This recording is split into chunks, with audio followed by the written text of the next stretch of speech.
പരിശുദ്ധ നാമത്തെ ആദ്യമായി ഞാൻ സ്തുതിക്കുന്നു. In the beginning, I praise the holy name of our Lord. ഈ ശുശ്രൂഷയ്ക്കായി എന്നെ ക്ഷണിച്ച പാസ്റ്റർ ടി തോമസ്, അദ്ദേഹത്തിന്റെ സഹപ്രവർത്തകർ, സഹവിശ്വാസികൾ, ഈ ദിവസങ്ങളിലായി ഈ ശുശ്രൂഷയിൽ പങ്കെടുത്ത ബഹുമാന്യ കർത്തൃദാസന്മാർ, സഹോദരി സഹോദരന്മാർ, പൈതങ്ങൾ എല്ലാവർക്കും വേഗം വരുന്ന രാജാവിന്റെ നാമത്തിൽ എന്റെ സ്നേഹ വന്ദനം അറിയിക്കും.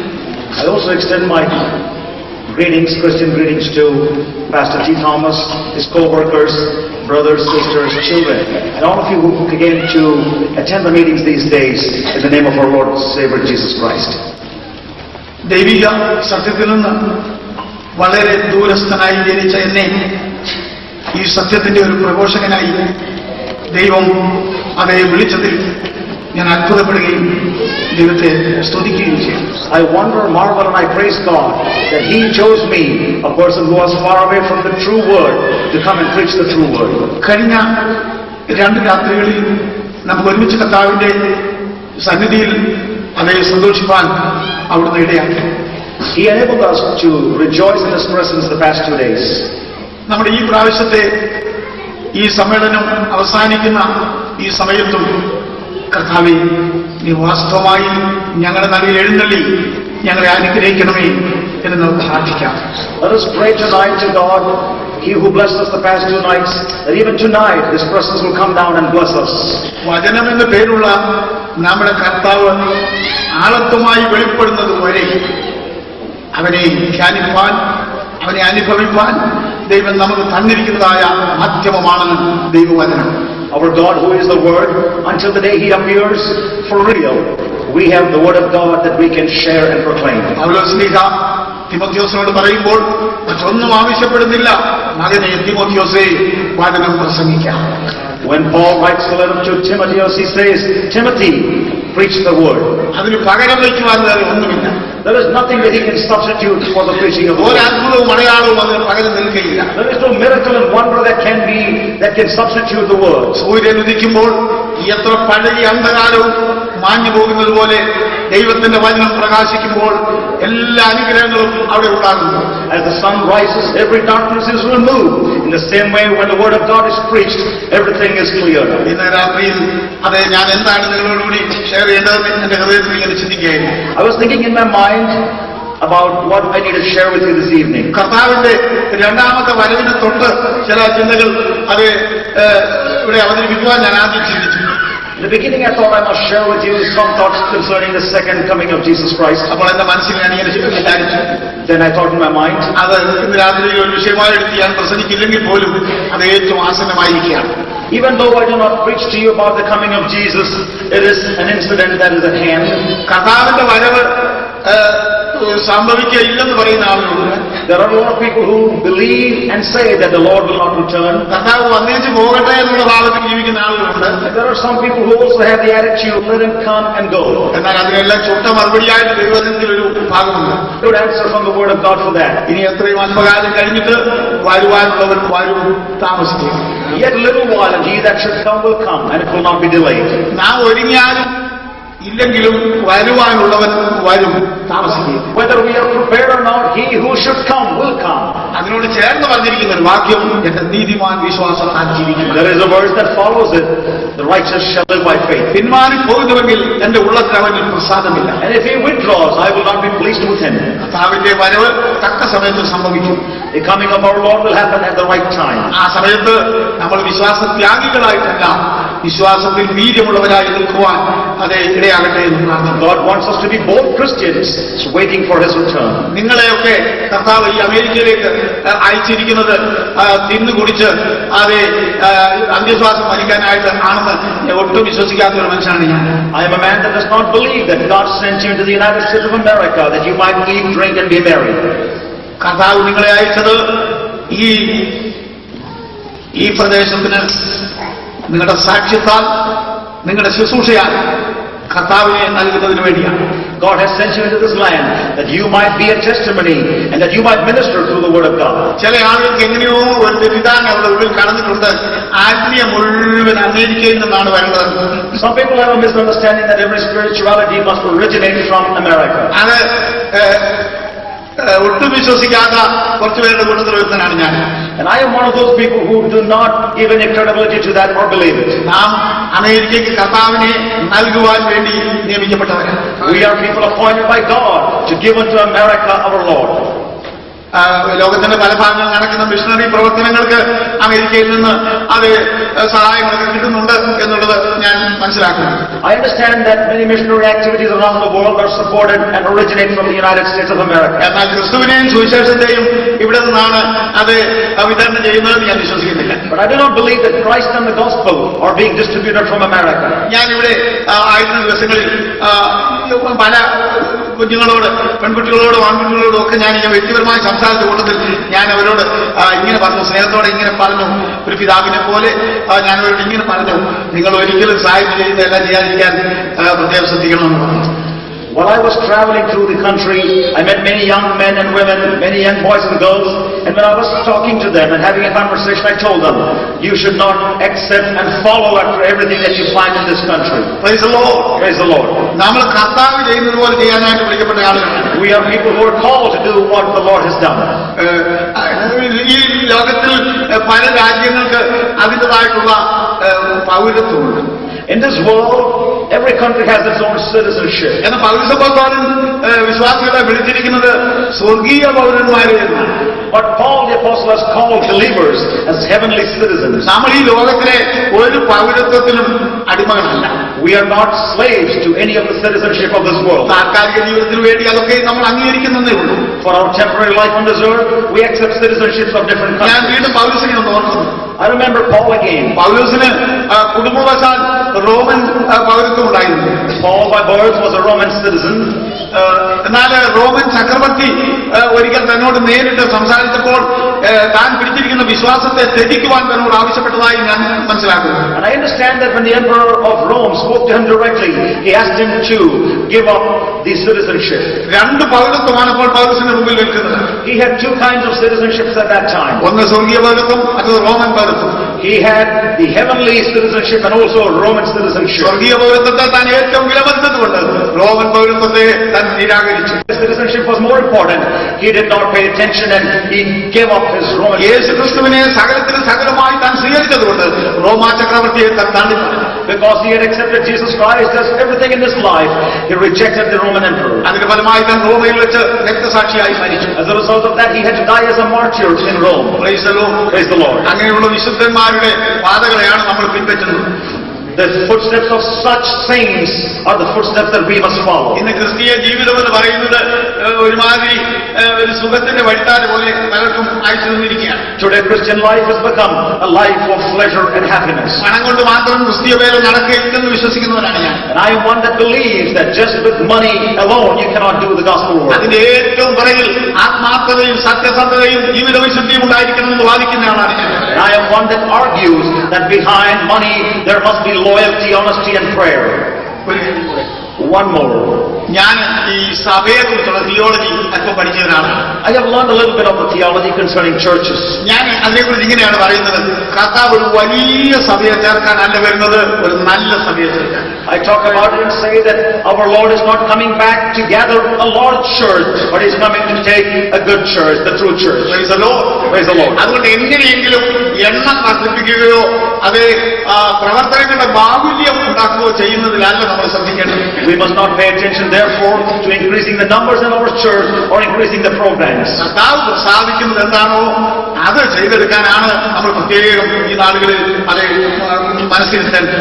We have to pay careful attention to do those things in which our Lord is well pleased. ഇന്ന് രാത്രിയിലെ ധ്യാനത്തിനായി കർത്താവിന്റെ മനസ്സിൽ കുറിപ്പിച്ചതായ ഭാഗം The portion from the scriptures that God has given me to share with you this evening. നമ്മുടെ കർത്താവിന്റെ മഹാപുരോഹിത പ്രാർത്ഥനയാണ്.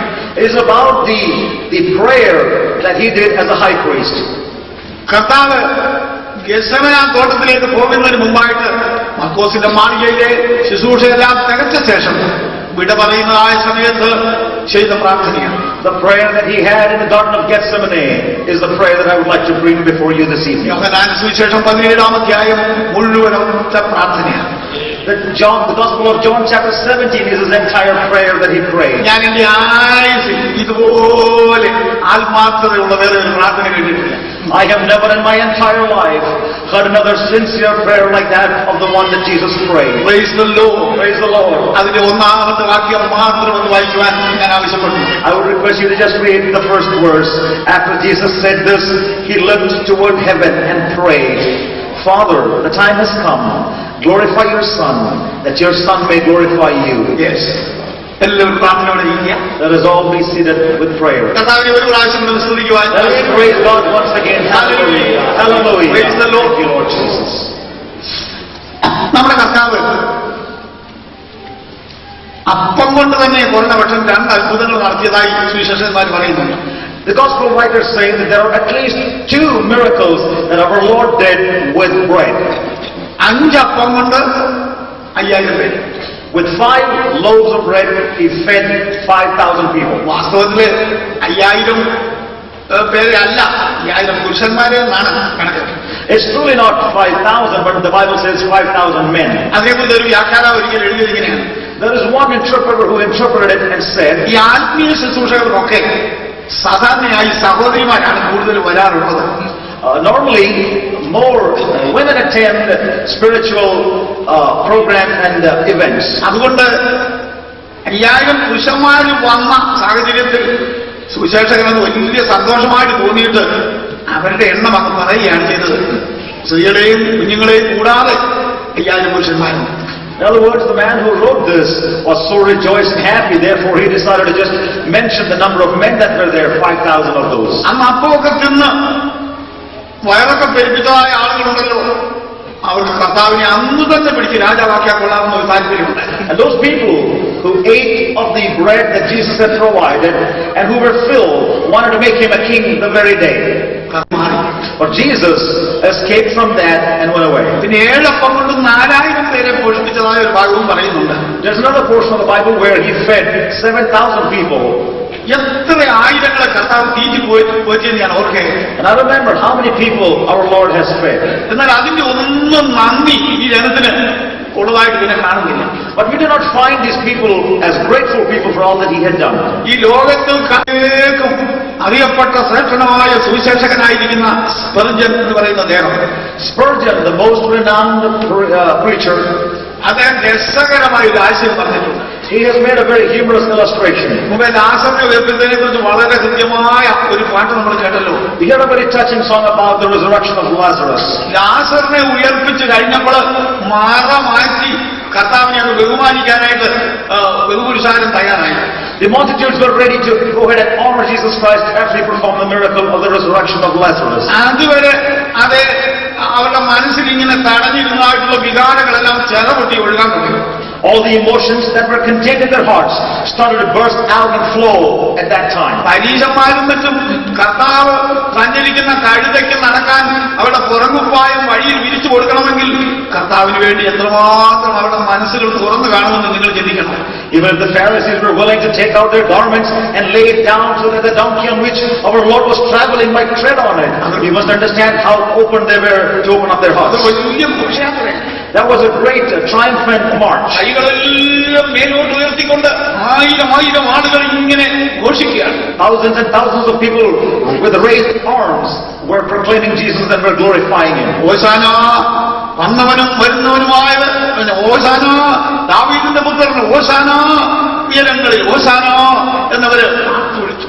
Hosanna for the one that is to come and the one that has come. Hosanna in the highest and Hosanna, Hosanna.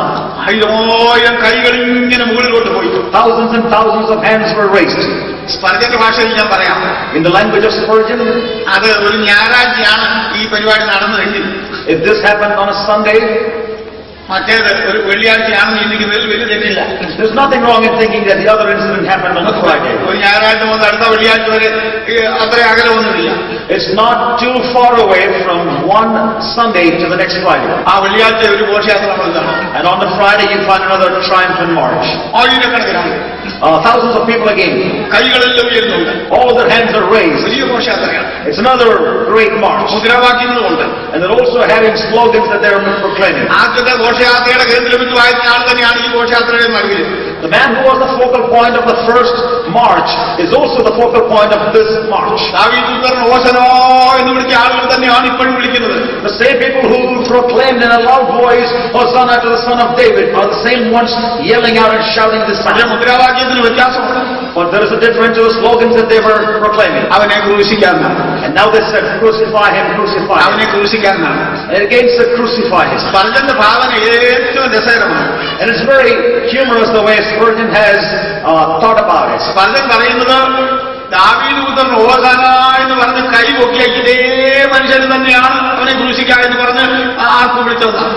And Spurgeon says the same people who raised their arms and said Hosanna are the same ones who now raise their hands and said crucify him. ചിലർക്ക് ഭൂതി ഇളകിയാൽ ഇതിനപ്പുറവും സംഭവിക്കും. When some people get stirred up by spirits or by emotions, then even much more greater things than these will happen. Praise the Lord.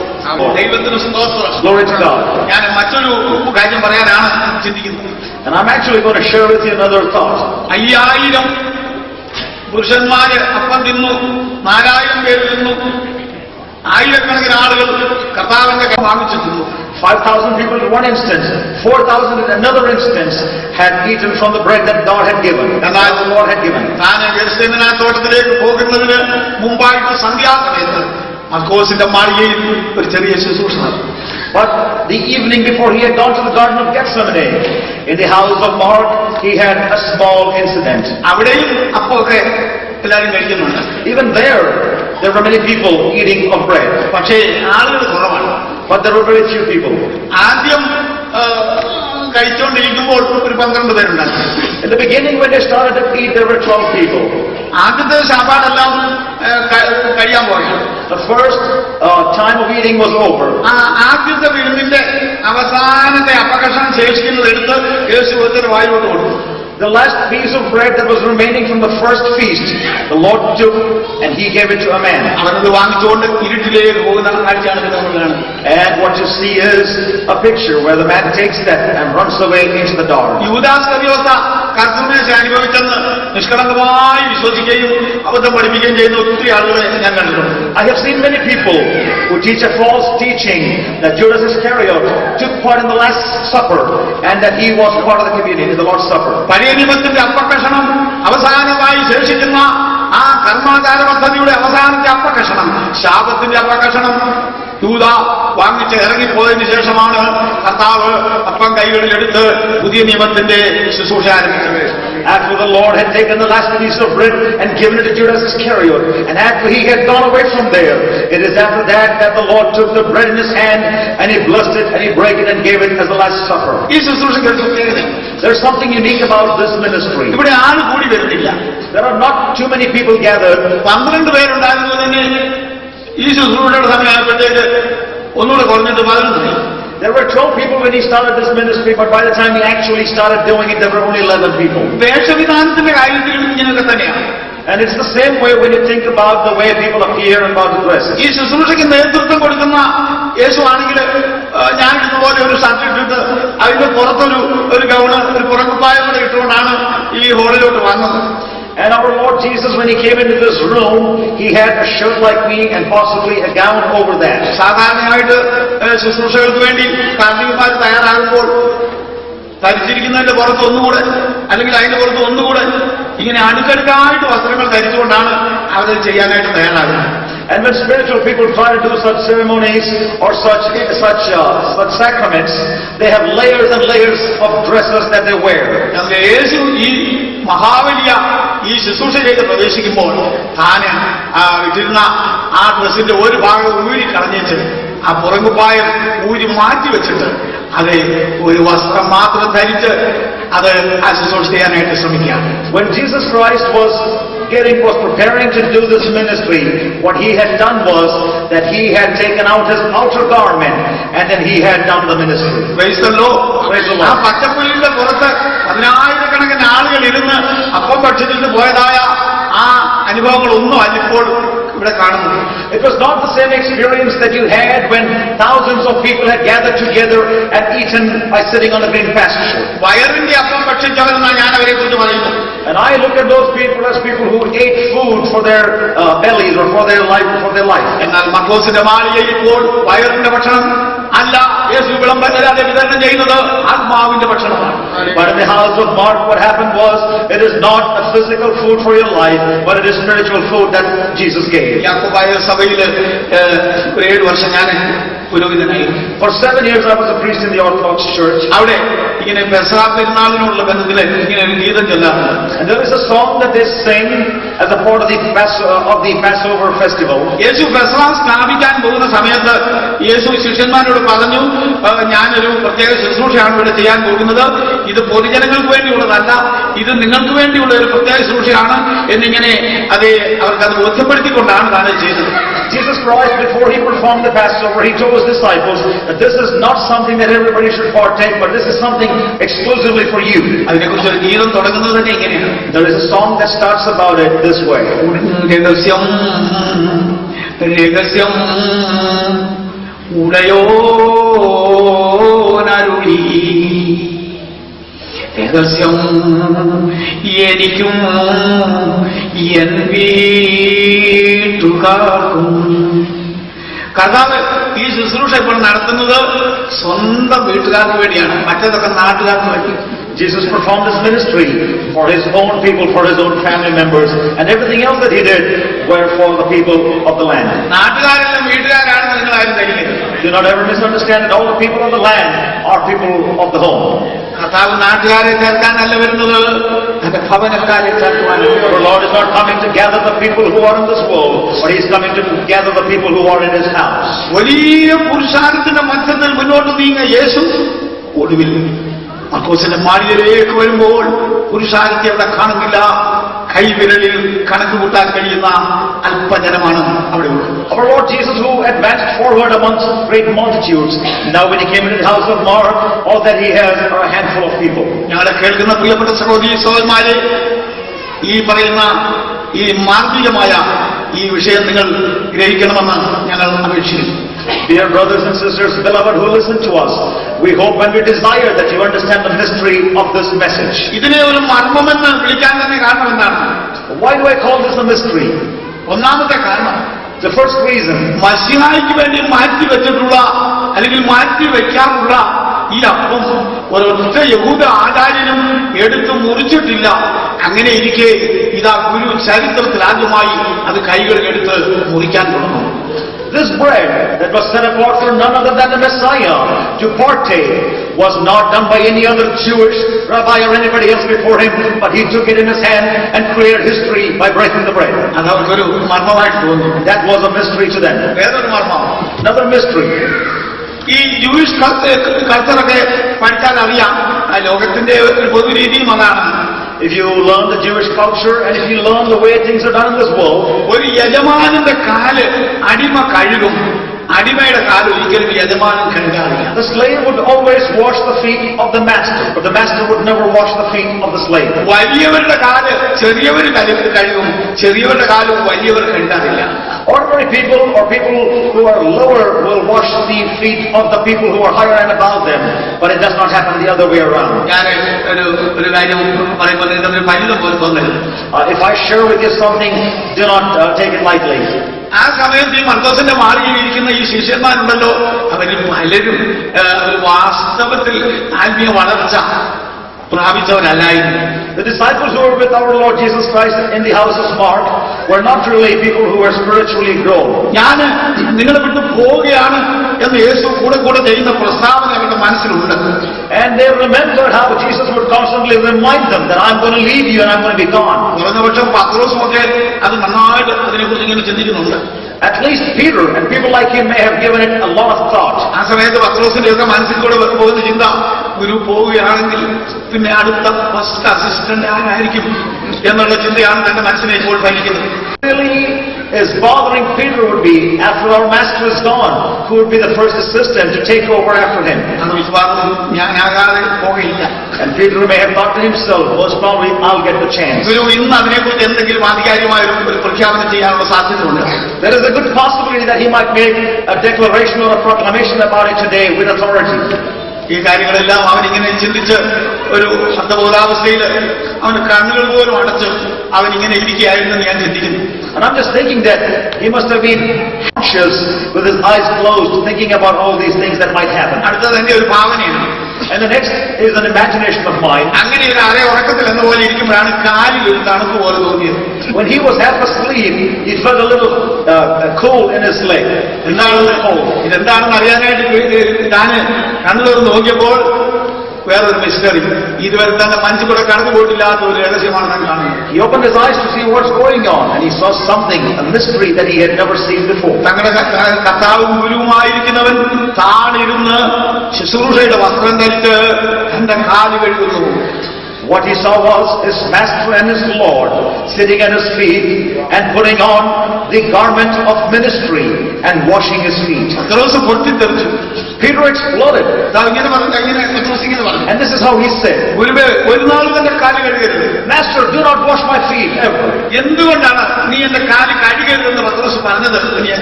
And I thought about it. Why is it he asked the master not to wash his feet? And if my interpretation is wrong, please pardon me. But I believe that it is true. The meaning of the statement, do not wash my feet, the moment that you are taken up from here, I will be the one to give leadership to these people. കീഴ്ഘടകങ്ങളുടെ കാല് കഴുകാൻ ഒരു കീഴ്വഴക്കം നീ ഇട്ടേച്ച് പോയാൽ ഞാൻ ആകപ്പാട് ധർമ്മസങ്കടം. If you leave a precedence here that the leader has to wash the feet of the followers, then I will be in big trouble, because when I become the leader, I will have to wash their feet as well. ഞാൻ ഈ യാക്കോബിനെ കൊണ്ടും യോഹന്നാനെ കൊണ്ടും തോമസിനെ കൊണ്ടും ഒക്കെ എന്റെ കാല് കഴിക്കാമെന്ന് വിചാരിച്ചിരിക്കുമ്പോൾ നീ അത് മുഴുവൻ മാറിച്ചിട്ട് അത് വലിയവൻ ചെറിയവന്റെ കാല് കഴിക്കണമെന്നുള്ള ഒരു പ്രമാണം നീ സ്ഥാപിക്കുന്നത് എനിക്ക് തീരെ മനസ്സിലാകും.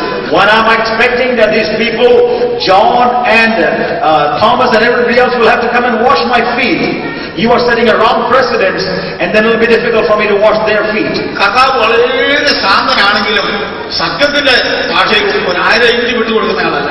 Though our Lord is a very calm person, when it comes to truth, He will not give up. സ്നാന സമയത്ത് യോഹന്നാൻ കർത്താവിനോട് പറഞ്ഞു, പറ്റുകയില്ല, നിന്നെ സ്നാനപ്പെടുത്താൻ എനിക്ക് ഒക്കത്തില്ല, നീ എന്നെ സ്നാനപ്പെടുത്തണമെന്ന്. At the time of his baptism, John the Baptist told Jesus Christ, you cannot baptize me, I cannot baptize you, but you have to baptize me. ആ തർക്കത്തിൽ യേശുവാണ് ജയിച്ചത്. In that argument that they had, Jesus won. യോഹന്നാനേ, നീ കീഴടങ്ങുക എന്ന് പറഞ്ഞു. And he told him, John, you be subdued. അതുപോലെ ഇപ്പോൾ കർത്താവ് പത്രോസിനെ നോക്കിക്കൊണ്ട് പറഞ്ഞു, ഞാൻ നിന്റെ കാല് കഴുകുന്നില്ല എങ്കിൽ, കഴുകാൻ നീ സമ്മതിക്കുന്നില്ലെങ്കിൽ നമ്മൾ തമ്മിൽ ഒരു ബന്ധവുമില്ല. And Jesus looked unto Peter and said, if you will not allow me to wash your feet, I have nothing to do with you, I have no relationship with you. ഈ പത്രോസിന് അല്പം ഈ നിസ്സാരമായ ഈ ആശയങ്ങളൊക്കെ ഉണ്ടെങ്കിലും ആൾ വളരെ ശുദ്ധൻ. Though Peter had a little bit of eccentricities and different way things, he was a very sincere person. അതുകൊണ്ട് തന്നെയാണ് ദൈവം അവനെ സ്വീകരിച്ചത്. And it was because of his sincerity that God accepted him. ഈ പരമാർത്ഥതയുള്ള ആളുകൾക്കും അതുപോലെ തന്നെ മനസ്സിൽ കാപട്യം സൂക്ഷിക്കാത്ത ആളുകൾക്കും എന്തെങ്കിലും ഒരു മേൽഗതി വരുമെന്ന് വിശ്വസിക്കുന്ന ആളാണ്. I want to believe that those people who are sincere and who hold no guile in their heart will be blessed by God. ഞാൻ നിന്റെ ഹൃദയത്തിൽ അകത്യം കരുതിയിരുന്നെങ്കിൽ കർത്താവ് കേൾക്കയില്ലായിരുന്നു എന്ന് സങ്കീർത്തനക്കാരൻ പറഞ്ഞു. And as Psalmist says, if I had evil in my heart, the Lord would not have heard my prayer. നിന്റെ കാര്യം ഞാൻ കഴുകുന്നില്ല എങ്കിൽ നിനക്ക് എന്നോട് പങ്കില്ല എന്ന് പറഞ്ഞോട്ടെ. 10 ദിവസം പൊട്ടിത്തെറിച്ചിട്ട് കരഞ്ഞുകൊണ്ട് പറഞ്ഞു, കാല് മാത്രമല്ല തലയും കൊടുത്തിട്ടുണ്ട്. The moment our Lord Jesus told Peter, if you will not allow me to wash your feet, I have nothing to do with you. Then Peter exploded and he said, Lord, if that be the case, do not only wash my feet, but also wash my head. സമയത്ത് വേറെ പലരുടെയും കാലുകൾ കർത്താവ് കഴുകി. At the same time, Jesus also washed the feet of many others. യൂദാസ്കറിയോത്താന്റെ കാല് കർത്താവ് കഴുകിയതിനെ കുറിച്ച് യാക്കോബായ സഭയിൽ ഒരു പ്രാർത്ഥനയുണ്ട്.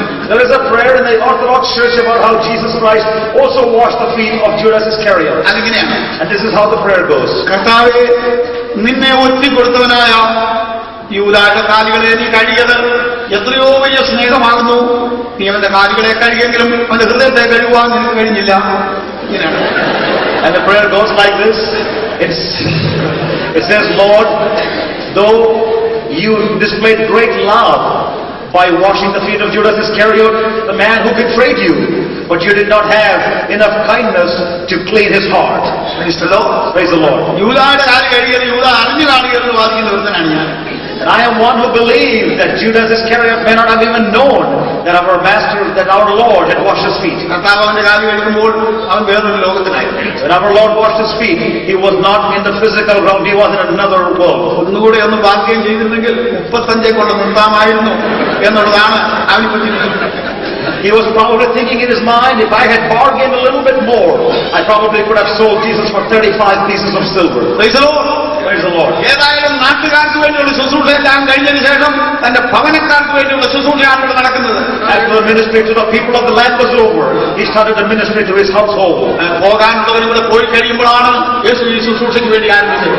Those people who had to leave, after they had left, he prepared and began his ministry. ഇത് ഞാൻ ഉണ്ടാക്കിയ ഒരു വാക്യമാണ് നിങ്ങൾ പറയരുത്. You must not say that this is a verse that I made up. യൂദാസ്കറിയോത്തായി ഇറങ്ങിപ്പോയ ഉടനെ യേശു പറഞ്ഞതിങ്ങനെയാണ്, ഇപ്പോൾ മനുഷ്യപുത്രൻ മഹത്വപ്പെട്ടിരിക്കുന്നു. The moment that Judas Iscariot left, he said, now the Son of God has been glorified. കർത്താവിന്റെ സഭ അതിന്റെ വലിപ്പത്തിലല്ല ഇരിക്കുന്നത്, അതിന്റെ വിശുദ്ധീകരണത്തിലാണ് എന്ന് ഞാൻ ഒരു പ്രാവശ്യം പറയുകയാണ്. Let me repeat once again that the church of God is not looked at by size, but is looked at by its standard of holiness. കർത്താവിന്റെ സഭയുടെ അന്തരീക്ഷത്തിലേക്ക് പ്രവേശിക്കുന്നവൻ അവൻ താഴ്മയുള്ളവനായിരിക്കും. He who comes into the church of God must be one that is humble. Paulose Sleeha 3 വർഷം ശുശ്രൂഷിച്ച ഒരു സ്ഥലത്ത് ഒരു send off യോഗം meeting അവർ ക്രമീകരിച്ചു. അവിടെ താന് മറുപടി പ്രസംഗം ചെയ്തത് വേദപുസ്തകത്തിലുണ്ട്. Paul, after ministering in a certain place for 3 years, when he was departing, the people of the church decided to give him a farewell meeting, and the sermon that he preached is written in the Bible. അതൊക്കെ ആധുനിക സഭകളുടെ നേതാക്കന്മാരൊന്നും ആ ഭാഗമൊന്നും വായിക്കാറില്ലെന്ന് എനിക്ക് തോന്നുന്നു. I think many times that the leaders of the modern churches do not read those portions of the Bible. ഞാൻ ആസിയയിൽ വന്ന ഒന്നാമത്തെ ദിവസം മുതൽ എത്രമാത്രം താഴ്മയോടും കണ്ണീരോടും കൂടിയാണ് നിങ്ങളുടെ ഇടയിലായിരുന്നത് എന്ന് നിങ്ങൾ എല്ലാവരും ഓർക്കുന്നുണ്ടല്ലോ. I'm sure all of you remember that the first day I came into Asia, with how much humility and with tears, I came and ministered amongst you. ഞാൻ ചില സ്ഥലങ്ങളിൽ പ്രസംഗിച്ചു കൊടുത്തു. ഈ ഫിലിപ്പിയ ലേഖനത്തിന്റെ 4-ാം അധ്യായത്തിന്റെ 1-ാമത്തെ വാക്യം ഉദ്ധരിച്ചു പ്രസംഗിച്ചു. In many places when I preach, I quote the 4th chapter of the book of Philippians, verse 1. ഫിലിപ്പിയയിലെ വിശ്വാസികളെ പൗലോസ് സംബോധന ചെയ്തപ്പോൾ, എന്റെ പ്രിയരെ, എന്റെ വാഞ്ചിതരെ, എന്റെ സന്തോഷമേ എന്നെല്ലാം അവരെ വിളിച്ച കൂട്ടത്തിൽ ഒരു ഭയങ്കര വാക്കുകൂടെ താൻ പ്രയോഗിച്ചു, എന്റെ കിരീടമേ. When he was addressing the church in Philippi, Paul says, therefore, my brothers, you whom I love and long for, my joy and crown. And the word that sticks out the most is the word that he used, my crown. അപ്പോൾ ഞാനിങ്ങനെ Then I thought to myself, അത്ര കാര്യമായിട്ട് ചിന്തിക്കാതെ ആയിരിക്കും ആ ഒരു വാക്ക് പ്രയോഗിച്ചത്. maybe Paul did not think very well enough before he used the word my crown. കാരണം ഫിലിപ്പിയയിലെ സാധാരണക്കാരായ വിശ്വാസികളെല്ലാം കിരീടമെന്ന് വിളിച്ചാൽ അവിടെ തന്റെ തലയുടെ മുകളിൽ അവർ നിൽക്കുമെന്നുള്ള വിവരം താൻ വേണ്ടവർ ചിന്തിച്ച് കാണുകയില്ല. He probably did not think enough that if he addressed the believers, the ordinary believers in the church in Philippi, and called them the crown, that these people would be above his head, on his head. ഫിലിപ്പിയയിലെ ഞാനാണ് എഴുതുന്നതെങ്കിൽ ചിലപ്പോൾ വിശ്വാസികളെ എന്റെ കിരീടമേ എന്നുള്ളതിന് പകരം എന്റെ ചെരുപ്പേ എന്നായിരിക്കും ഞാൻ സംബോധന ശ്രമിക്കുന്നത്. If I were probably Paul, when addressing the believers in the church of Philippi, I probably would have said, instead of calling them my crown, I would call them my sandal. മർക്കോസിന്റെ മാളികയ്ക്ക് പല പേരുകളുള്ളതിൽ ഒരു പേര് രഹസ്യങ്ങൾ വെളിപ്പെടുത്തിയ മാളിക എന്നാണ്. When you talk about the house of Mark, it also talks about a room or a chamber where many secrets were revealed. ഇവിടെ നടക്കുന്ന ഓരോ കാര്യവും സാധാരണ മനസ്സുകൾക്ക് മനസ്സിലാക്കാൻ ബുദ്ധിമുട്ടുള്ള കാര്യങ്ങളാണ്. And most of the events and the incidents that happen here are things that an ordinary mind cannot understand. Praise the Lord. Praise the Lord. Praise the Lord. Praise the Lord. ഞാൻ വരുവോളം എന്റെ ഓർമ്മയ്ക്കായി നിങ്ങൾ ഇതിനെ ചെയ്യണമെന്ന് പറഞ്ഞുകൊണ്ട് താൻ തിരുമേശ അവിടെ സ്ഥാപിച്ചു. And he established the Holy Communion by saying, do this in remembrance of me until I return. കണ്ണീരൊരുപ്പിച്ചുകൊണ്ട് ഗൽഗതങ്ങളോടുകൂടിയാണ് അന്നത്തെ ആ തിരുമേശയിൽ അവരെല്ലാം പങ്കെടുത്തത്. cheerfully and with great burden and sorrow, these people took part in the Holy Communion. കാലത്തിന്റെ മുന്നോട്ടുള്ള നീക്കത്തിൽ ഈ കണ്ണുനീരും ഈ ആത്മീയ ഭാവങ്ങളുമെല്ലാം അത് പലപ്പോഴും നമ്മളെ കൈവിട്ട് പോയിട്ട് അതൊരു ചത്ത കർമ്മം പോലെ ഇന്നും തുടരുന്നതായിട്ട് കാണുവാൻ സാധിക്കും. As time passed by, all the tears and all the sorrow that people expressed have gone by, and now all that we have is a dead ceremony that we have in the name of the communion. ഈ പലഹാരങ്ങളൊക്കെ ഉണ്ടാക്കുമ്പോൾ ഈ എണ്ണമയം ചേർത്ത് ആണല്ലോ മിക്ക പലഹാരങ്ങൾ ഉണ്ടാക്കുന്നത്. When many favorite Indian dishes are made, you deep fry them.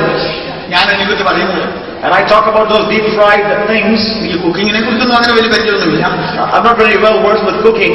ഞാൻ ഈ പറഞ്ഞ കാര്യം ഞാൻ മനസ്സിലാക്കിയിട്ടുണ്ട്. But there is something that I understand. ഒരു ദൈവപൈതലിന്റെ എല്ലാ കർമ്മങ്ങളും എല്ലാ ക്രിയകളും സ്നേഹത്തിന്റെ എണ്ണമയം പുരട്ടിയതായിരിക്കണം.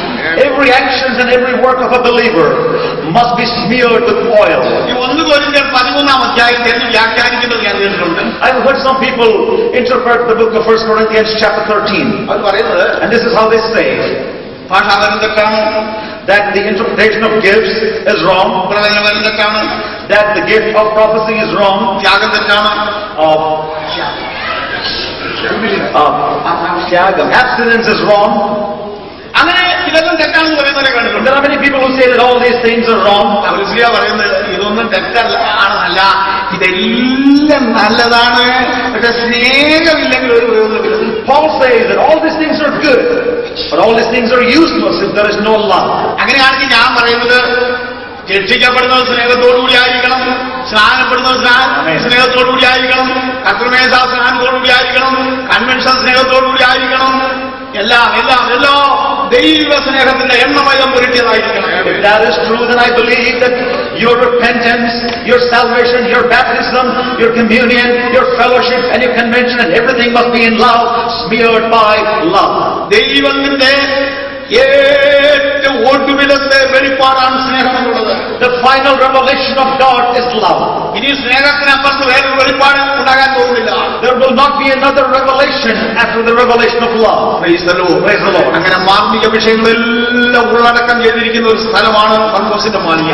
The chamber in the house of Mark is a place where all the mysteries were finally revealed. യേശു പറഞ്ഞു, നമ്മൾ ഉടനെ തന്നെ അത് തോട്ടത്തിലേക്ക് പോവുകയാണ്. And Jesus told his disciples, from here we're going to go into the garden. ശത്രുക്കൾക്ക് ഞാൻ എന്നെ തന്നെ ഏൽപ്പിച്ചു കൊടുക്കാൻ പോവുകയാണ്. I'm going to give myself up to the enemies. പ്രവചനങ്ങളെല്ലാം നിവർത്തിക്കപ്പെടുവാൻ പോവുകയാണ്. All the prophecies are going to be fulfilled. ശിഷ്യന്മാരുടെ ഹൃദയം തുടിക്കുവാൻ തുടങ്ങി. And the hearts of the disciples started to waver. ആ സമയത്ത് At the same time, അവരെ ഇടയിലില്ലാത്ത ആടുകളെ പോലെ വിട്ടു പോകുവാൻ എനിക്ക് ഇഷ്ടമില്ല. and he was not willing that he would leave these shepherds, leave this flock like a flock without a shepherd. ഞാനൊരു കാര്യം നിങ്ങളോട് പറയുന്നത്, Let me share this with you. നമ്മുടെ കർത്താവിന്റെ ഒരു പ്രത്യേകത, Something that is unique about our Lord. നമ്മളെ കുറിച്ച് ചിന്തിക്കുന്നതിനേക്കാളധികം നമുക്ക് വേണ്ടി ചിന്താഭാരപ്പെടുന്ന ഒരാളാണ്. He is one who thinks and worries about us much more than we worry about ourselves. ഇന്ത്യയിൽ ജനിച്ചിരുന്ന ഒരു മത ഗുരുവാണ് ബുദ്ധൻ എന്ന് പറയുന്നത്. Buddha is one of the leaders of the world religions who was born in India. അദ്ദേഹം മരിക്കാൻ നേരത്തെ ചുറ്റും ഇങ്ങനെ കരഞ്ഞോണ്ട് വന്ന ശിഷ്യന്മാരോട് ഇങ്ങനെ പറഞ്ഞതാണ് അദ്ദേഹത്തിന്റെ ജീവിതത്തിൽ പറയുന്നത്. When you read his history, it says that when Buddha was dying, all his disciples were gathered around him, and this is what he told them. ശിഷ്യന്മാരെ, disciples, ഞാൻ നിങ്ങളെ വിട്ടുപോകുന്നു. I'm going to leave you and I'll be gone. നിങ്ങൾ എന്നെ മറക്കണം. You must forget me. എന്നെ മറക്കുക. Forget me. എന്റെ അനുശാസനങ്ങൾ മാത്രം നിങ്ങൾ ഓർക്കുക. All you must remember is the way that I have rebuked you and taught you. എന്നെ മറക്കുക. And forget me. Praise the Lord. Praise the Lord. ഇനി ഒരിക്കലും കണ്ടുമുട്ടാത്ത ഒരു യാത്രപഥത്തിലായിരുന്നു ബുദ്ധന്റെ. It was an eternal, a final farewell where they would never again meet that Buddha had. യേശു അങ്ങനെയല്ല. But that was not the way Jesus യേശു പറഞ്ഞു, ഹൃദയം കലങ്ങി പോകരുത്. Jesus said, let not your hearts be troubled. വിശ്വസിപ്പിൻ. Believe in God. എന്നിലും വിശ്വസിപ്പിൻ. Believe in me also. ദൈവത്തെ നിങ്ങളെ തമ്മിൽ കൂട്ടിമുട്ടിച്ചവനായ എന്നിലും വിശ്വസിപ്പിൻ. And also believe in me, who united you and God together. ദൈവത്തെ ഉള്ളതുപോലെ നിങ്ങൾക്ക് വെളിപ്പെടുത്തി തന്ന എന്നിലും വിശ്വസിപ്പിൻ. And believe in me also, who revealed reveal God to you the way He must be revealed. അത് കഴിഞ്ഞപ്പോൾ യേശു ഒരു വലിയ രഹസ്യം പറഞ്ഞു. And then Jesus shared with them a great secret. എന്റെ പിതാവിന്റെ ഭവനത്തിൽ In my Father's house are many mansions. എന്തോ ഒരു ധൈര്യമായി യേശു പറയുന്നത്. With great boldness He proclaimed that. ഈ ഇടയ്ക്ക് ഒരു കാര്യം പറയട്ടെ. In between, let me share something else with ഈ you. പരിശുദ്ധാത്മാവ് ഒരു കാര്യം പറയുന്നതും അശുദ്ധാത്മാവ് പറയുന്നതും തമ്മിലുള്ള വ്യത്യാസം ഞാൻ മനസ്സിലാക്കുന്നു. I have clearly understood the difference between a statement that the Holy Spirit makes and a statement that the evil spirits make. ശരിയാണെന്ന് അറിയില്ല. നാട്ടിൽ ഇങ്ങനെ ഒരു പദ്ധതിയുണ്ട്. I do not know if this is true, but this is the way they say back home. Pastor K എബ്രഹാമിന്റെ യൗവനകാലത്ത് ആരോ ഒരാൾ അദ്ദേഹത്തോട് ഇങ്ങനെ പ്രവചിച്ചാൽ ഇങ്ങനെ പറയുന്നുണ്ട്. It says that in the younger days of Pastor K. Abraham, somebody prophesied to him. ഇങ്ങനെയാണ്. And this is how they said. മകനെ, നിനക്ക് മരണം അത് സംഭവിക്കാൻ പോകുന്നു. എന്നാലത് ശാരീരികമാണോ ആത്മീയമാണോ എന്ന് ഞാൻ അറിയുന്നില്ല. Son, you're going to die, but I do not know if it's a spiritual death or if it's a physical death. അദ്ദേഹം ദൈവത്തിന് അറിയാവുന്ന ആളായതുകൊണ്ട് അപ്പോഴേ ആത്മാവിനെ വിലയിരുത്തി കാണുകയും. I'm thinking that since he was a spiritual man, he already had understood the spirit that proclaimed that prophecy. ദൈവത്തിന്റെ ആത്മാവിന് അറിഞ്ഞുകൂടെ ഏത് വർണ്ണമാണ്? Do you think the Holy Spirit does not know which death it's going to be? സാധു സുന്ദർ സിംഗ് പറയുന്നത് പിശാചിനെയും യേശുക്രിസ്തുവിനെയും തമ്മിൽ തിരിച്ചറിയാൻ ഒരു ലക്ഷണമാണുള്ളതെന്നാണ്. Sadhu Sundar Singh said that there is one way that you can distinguish between Satan and Jesus. സാത്താൻ വെളിച്ചദൂതന്റെ വേഷം ധരിക്കുന്നതുകൊണ്ട് വേഷം കൊണ്ട് മാത്രം സാത്താനെ നമുക്ക് തിരിച്ചറിയാൻ പറ്റുന്നില്ല. Just because Satan comes in the form of the angel of light, you cannot distinguish him. കാരണം യേശുവിനെ പോലെ തന്നെ അവൻ വേഷം ധരിക്കുകയും യേശുവിന്റെ രൂപത്തിൽ അവൻ സംസാരിക്കുകയും ഒക്കെ ചെയ്യും. Because he can put on the appearance of Jesus and he can speak like Jesus. Sundar Singh പറയുന്നത്, And Sundar Singh says, യേശുവിന്റെ കണ്ണിൽ നോക്കിയാൽ എനിക്ക് യേശുവിനെ അറിയാവുന്നതാണ്. but if you look into the eyes of Jesus, I can identify him. ഒരിക്കൽ ടിബറ്റിൽ അദ്ദേഹം ഇങ്ങനെ പ്രാർത്ഥിച്ചുകൊണ്ടിരിക്കുമ്പോൾ യേശു അദ്ദേഹത്തിന്റെ അടുക്കിലോട്ട് ഇങ്ങനെ വരുന്നതായിട്ട് അദ്ദേഹത്തിന് തോന്നി. Once when Sadhu Sundar Singh was praying in Tibet, it appeared to him that Jesus was coming towards him. അപ്പൊ യേശു എന്റെ അടുക്കൽ വരുന്നല്ലോ എന്ന് വിചാരിച്ച് അദ്ദേഹം ഇങ്ങനെ യേശുവിനെ സ്തുതിക്കാനായിട്ട് ഇങ്ങനെ തയ്യാറായി. When he knew, when he thought that Jesus was coming towards him, he prepared himself to praise him. അപ്പോ ഒരു ശബ്ദം, ഒരു അശരീരി ശബ്ദം അദ്ദേഹം കേട്ടു. സാത്താൻ താനും വെളിച്ചദൂതന്റെ വേഷം ധരിക്കുന്നു. Then he heard a sound behind him that said, Satan comes in the form of the angel of light. അപ്പൊ കാര്യത്തിൽ ഏതോ മർമ്മമുണ്ടെന്ന് അദ്ദേഹത്തിന് മനസ്സിലായി. Then he knew that behind that voice there was a mystery. യേശുവായിട്ട് വന്ന ആളിന്റെ കണ്ണിലോട്ട് അദ്ദേഹം സൂക്ഷിച്ചു നോക്കിയെന്നാണ്. Then history says that he looked into the eyes of this person that was coming towards him. അദ്ദേഹം തന്നെ പറഞ്ഞിരിക്കുന്ന വാക്കുകൾ ഞാൻ വായിച്ചാണ്. And I read these in his own words. നോക്കിയപ്പോൾ ആ കണ്ണുകളിൽ കാപട്യവും അത് സൂത്രവും എല്ലാം നിഴലിടുന്നതായിട്ട് കണ്ടതാണ്. And the moment I looked into those eyes, I saw malice, evil and wickedness. Praise the Lord. Praise the Lord. നമ്മുടെ കർത്താവിന്റെ കണ്ണുകളിലേക്ക് നോക്കിയാൽ സ്നേഹവും ആർദ്രതയുമാണ് എപ്പോഴും അവിടെ കാണുവാൻ കഴിയും. If you look into the eyes of our Lord, all that you find would be love and love. നിങ്ങളുടെ ഹൃദയം കലങ്ങി പോകരുത്. Let not your hearts be troubled. എന്റെ പിതാവിന്റെ ഭവനത്തിൽ അനേകം വാസസ്ഥലങ്ങളുണ്ട്. In my Father's house are many mansions. ഇല്ലെങ്കിൽ ഞാൻ ഇല്ലെന്ന് തന്നെ പറയുമായി. If it were not so, I would have told you. ജനരില്ലെങ്കിലും ഉണ്ടെന്ന് പറയുന്നു. There are some people today who would say that they exist even though they do not exist. അനേകം വാസസ്ഥലങ്ങളുണ്ട്.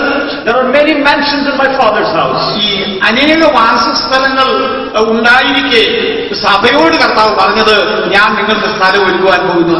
Despite the fact that there are many mansions, our Lord told the church that I go to prepare a place for you. അതിനെ സംബന്ധിച്ച് ഒരിക്കലും ഒരു ആത്മീയനായ മനുഷ്യൻ എന്നോട് പറഞ്ഞത് എങ്ങനെയാണ്?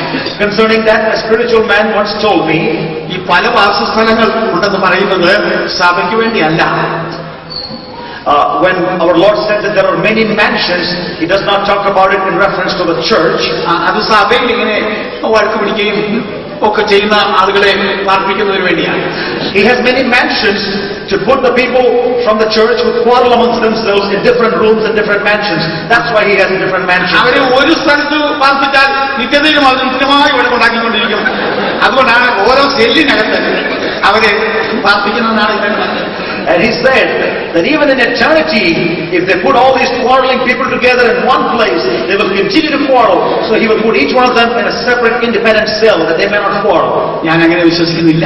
I do not believe in that. അതിന്റെ വ്യാഖ്യാനത്തിലോട്ട് ഇപ്പൊ ഞാൻ കടക്കാൻ പോകുന്നില്ല. And I'm not also going to go and try to interpret that. ഏതായാലും രഹസ്യങ്ങൾ വെളിപ്പെടുത്തതായ ഈ മാളികയിൽ നിന്ന് അത് ഗെത്സമനാം തോട്ടത്തിലെ ആ വ്യഥയിലേക്ക്, ആ വലിയ ദുഃഖത്തിലേക്ക്, രക്തകണങ്ങൾ വിയർപ്പുകൾ പോലെ ഒഴുകുന്നതായ അനുഭവത്തിലേക്ക് ഞാൻ യാത്ര ചെയ്യാൻ പോവുകയാണ്.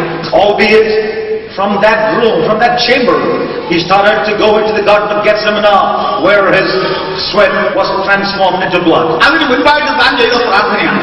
And the prayer that he prays here is the prayer before he went to the God. മർക്കോസിന്റെ മാളികയിൽ നടന്നതെല്ലാം മാർഗികമായിരുന്നതുപോലെ ഈ പ്രാർത്ഥന മർമ്മങ്ങൾ കൊണ്ട് നിറച്ചൊരു പ്രാർത്ഥനയാണ്. Just like every incident that took place in the chamber in Mark's house was a mystery, this entire prayer is a mystery. Praise the Lord. Praise the Lord. ആരും കുറ്റം പറയുകയല്ല. ഈ ചിലരുടെ പ്രാർത്ഥന മുഴുവൻ നമ്മൾ അന്വേഷിച്ച് ചെയ്ത് നോക്കിയാൽ അതിനകത്ത് കാര്യമായിട്ടൊന്നും കണ്ടു. I'm not trying to find fault with people, but if you analyze some of the prayers, they have no contents. ഒരുപക്ഷെ എന്റെ അനുഭവം ആയിരിക്കാം. My experience is also maybe the same sometimes. ചിലർക്ക് വചനം പറയാൻ അവസരം കൊടുത്താറുണ്ടല്ലോ, വചനത്തിന് പകരം വേറെ എന്തൊക്കെ ഒക്കെ പറയുന്നുണ്ട്. And if you give time for some people to preach the word, they would say everything besides the word. ഒരിക്കൽ ഒരു സഭയിൽ ഇങ്ങനെ ദൈവവചനം മാത്രം പറയണമെന്ന് അത് കേൾക്കണമെന്ന് നിർബന്ധമുള്ള ഒരു പിതാവ് ഒരു സഭയിൽ ഉണ്ടായിരുന്നാൽ ഇങ്ങനെ കേട്ടിട്ടുണ്ട്. And I've heard about an incident where there was a father in a church who wanted to hear nothing but the word being preached. അങ്ങനെ ഇരിക്കുമ്പോഴാണ് ആ സഭയിൽ എവിടെ നിന്നോ ഒരു പ്രസംഗകൻ വന്നത്. While he was in that church one day, a preacher came from somewhere to visit that church. വചനം കേൾക്കാവുന്ന ആശയോടെ ഈ പിതാവ് ഇങ്ങനെ കാത്തിരിക്കുകയാണ്. This father was sitting there with a great earnest desire to hear the word. അപ്പൊ ഈ വന്നയാള് വചനമൊന്നും കാര്യമായിട്ട് പറഞ്ഞില്ല. അതിന് പകരം തന്റെ വീട്ടിലെ കുഞ്ഞുങ്ങളുടെ കാര്യവും അതുപോലെ തന്നെ താൻ യാത്ര ചെയ്തിട്ടുള്ള സ്ഥലങ്ങളിൽ കണ്ട കാഴ്ചകളും ഇങ്ങനെയൊക്കെയുള്ള വിഷയങ്ങളെല്ലാം വളരെ വിസ്തരിച്ച് പറഞ്ഞിട്ട് ഒടുവില് ഇങ്ങനെ മേമ്പൊടി ചേർക്കുന്നത് പോലെ ഏതോ അല്പം വചനം പറഞ്ഞ് ഇങ്ങനെ അവസാനിപ്പിച്ചു. This man came to this church, preached and took a lot of time, spoke about his family, his children, and about all his experiences in traveling to different places. And in the end, just like topping or icing on a cake, he just said the word in passing. പ്രസംഗ ശുശ്രൂഷ എല്ലാം കഴിഞ്ഞിട്ട് പ്രാർത്ഥിക്കാനായിട്ട് pastor നമ്മുടെ ഈ പിതാവിനോട് ആവശ്യപ്പെട്ടു. And finally, after the message was over, the pastor of the church asked this father in this church to have the concluding prayer. തന്റെ മനസ്സിങ്ങനെ തിളച്ചുകൊണ്ടിരിക്കുകയാണ്. And his heart was boiling. എന്താ പ്രാർത്ഥിക്കേണ്ടതെന്ന് എനിക്ക് അറിഞ്ഞു. He did not know what to pray. അദ്ദേഹം പ്രാർത്ഥന ഇങ്ങനെ അറിയിക്കുന്ന പറയുന്നത്. And it says that this is how he prayed and concluded. കർത്താവേ, നിന്റെ ദാസൻ ഇവിടെ എന്തൊക്കെയോ പ്രസംഗിച്ചു. Dear Lord, the servant of God preached something here. അതിൽ കാടും പടലും എല്ലാം നീക്കി ദൈവവചനം വല്ലതുമുണ്ടെങ്കിൽ അത് യേശുവിന്റെ നാമത്തിൽ ആമേൻ. After you remove all the garbage and all the unnecessary things, if there is anything that was left from the word of God, so be it. Amen. Praise the Lord. Praise the Lord. Praise the Lord. Praise the Lord. കർത്താവായ യേശുവിന്റെ പ്രാർത്ഥന ഞാൻ പറഞ്ഞില്ലേ, വളരെ ഹൃദയസ്പർശകമാണ്. ആത്മാവിന്റെ ആഴങ്ങളിലേക്ക് ഇറങ്ങി ചെല്ലുന്ന പ്രാർത്ഥനയാണ്. The prayer that our Lord Jesus Christ prayed is a prayer that touches our hearts, and it's a prayer that goes to the greatest depths of human life. ആ പ്രാർത്ഥന തുടങ്ങുന്നത് തന്നെ ഇങ്ങനെയാണ്. And this is how the prayer starts. ഇത് സംസാരിച്ചിട്ട് യേശു സ്വർഗത്തിലേക്ക്. After he said this, he looked toward heaven. ഞാൻ നിങ്ങളുമായിരിക്കുന്ന ദൈവദാസന്മാരെല്ലാവരും ഈ രണ്ട് മുഖങ്ങളുടെ ശുശ്രൂഷകളുള്ളവരായിരിക്കണം. All the people, you and I, who minister should have these two faces. നമ്മൾ ജനത്തോട് സംസാരിക്കുന്നവരായിരിക്കണം, ദൈവത്തിന്റെ മുഖത്തേക്ക് നോക്കുന്നവരുമായി. And we must all be people who preach to the people, as well as persons who would look toward heaven. ഇത് സംസാരിച്ച ശേഷം യേശു സ്വർഗത്തിലേക്ക്. After he preached, then he looked towards heaven. Praise the Lord. Praise the Lord. എന്ത് പറഞ്ഞു? What did he say? പിതാവേ, നാഴിക വന്നിരിക്കുന്നു. Father, the time has come. ഈ യേശുവിന്റെ പ്രഖ്യാപനങ്ങളിൽ പലപ്പോഴും കേൾക്കുന്ന ഒരു പല്ലവിയാണ് നാഴിക വന്നിരിക്കുന്നു. Many of the times Jesus makes such declarations, the time has come. ഇത് എവിടെ വെച്ചാണ് ഇത് തുടങ്ങിയെന്നറിയാമോ? Do you know where this all began? പരസ്യശുശ്രൂഷ ആരംഭിക്കുന്ന വീട്ടിൽ വെച്ചാണ് ഇത് തുടങ്ങിയത്. It all happened in the house where he started his public ministry. കർത്താവിന്റെ പരസ്യശുശ്രൂഷ ഒരു വീട്ടിൽ വെച്ച് ആരംഭിച്ചു, വേറൊരു വീട്ടിൽ വെച്ചാണ് അവസാനിപ്പിച്ചത്. And the public ministry of Jesus Christ began in a house and it ended and concluded in another house. ആദ്യത്തെ വീട്ടിൽ വീഞ്ഞെടുത്ത് പാനീയമായി കൊടുത്തു. In the first house, he made water into wine. രണ്ടാമത്തെ വീട്ടിൽ പത്രോസിന്റെ മാളികയിൽ വീഞ്ഞെടുത്ത് ആത്മീയ ശുശ്രൂഷയ്ക്കായി അതിനെ നിവേദിച്ചു. And in the second one, in the conclusion, he took the wine and gave it as a spiritual drink to people. താനെ കല്യാണ വീട്ടിൽ ആ കാനാവിൽ ഇങ്ങനെ ഇരിക്കുമ്പോൾ വിശുദ്ധ മറിയ ആ അടുക്കളയിലേക്ക് ചെന്നിട്ട് യേശു അറിഞ്ഞു കാണുകയെന്നുള്ള വിചാരത്തില് ഒരു പുതിയ കാര്യം യേശുവിനെ അറിയിക്കുന്ന ഭാവത്തില് യേശുവിനോട് പറഞ്ഞു, അവർക്ക് വീഞ്ഞില്ല. In the wedding in Cana, when Jesus was there, his mother Mary went to him and told him like he had not known anything and revealed a new truth and said, "Do you know there's not enough wine here?" യേശുവിന്റെ സ്ഥാനത്ത് നമ്മൾ വലിയൊരു വാഴ്ന്നെങ്കിൽ എന്തോ ഒരു പരിഭ്രമം കാണിച്ചേനെ. ഓ ശരിയാണോ, ഒട്ടുമില്ലേ, തീരെത്തീർന്നോ, ഇതൊക്കെയായിരിക്കും നമ്മുടെ പ്രതികരണം. If we were in place of Jesus, our reaction would have been nothing but panic. Is it all over? Are you sure? Is there not even a little bit left? യേശുവിന്റെ മുഖത്ത് നോക്കിയാൽ നീ അറിയുന്നതിന് ദൈവത്തെ ഞാൻ അറിഞ്ഞിട്ട് വന്നിരിക്കുക. But when you look at the face of Jesus, the impression is he gave us, Mary, even before you knew it, I knew about it. പക്ഷേ ഒരാളും പറയുന്ന അനുസരിച്ച് ഞാൻ ഓടിച്ചൊന്നൊരു വിഷയത്തിൽ ഇടപെടുന്നവനല്ല. But I am not one that would just go running and be involved before at that time. എന്റെ ഒന്നാമത്തെ അത്ഭുതം മറ്റുള്ളവർക്ക് അടയാളമായിരിക്കേണ്ടതിന് ഒന്നാമത്തെ അത്ഭുതം ഇവിടെ ചെയ്യാൻ എന്റെ പിതാവ് കുറിച്ച് തന്നിരിക്കുകയാണ്. My Father has appointed for me to do the first miracle right here at the appointed time before people. അത് സമയമാകുമ്പോൾ ഞാൻ ചെയ്യും. And when it is time to do that, I will perform the miracle. നീ എന്നെ അതിന് നിർബന്ധിക്കരുത്.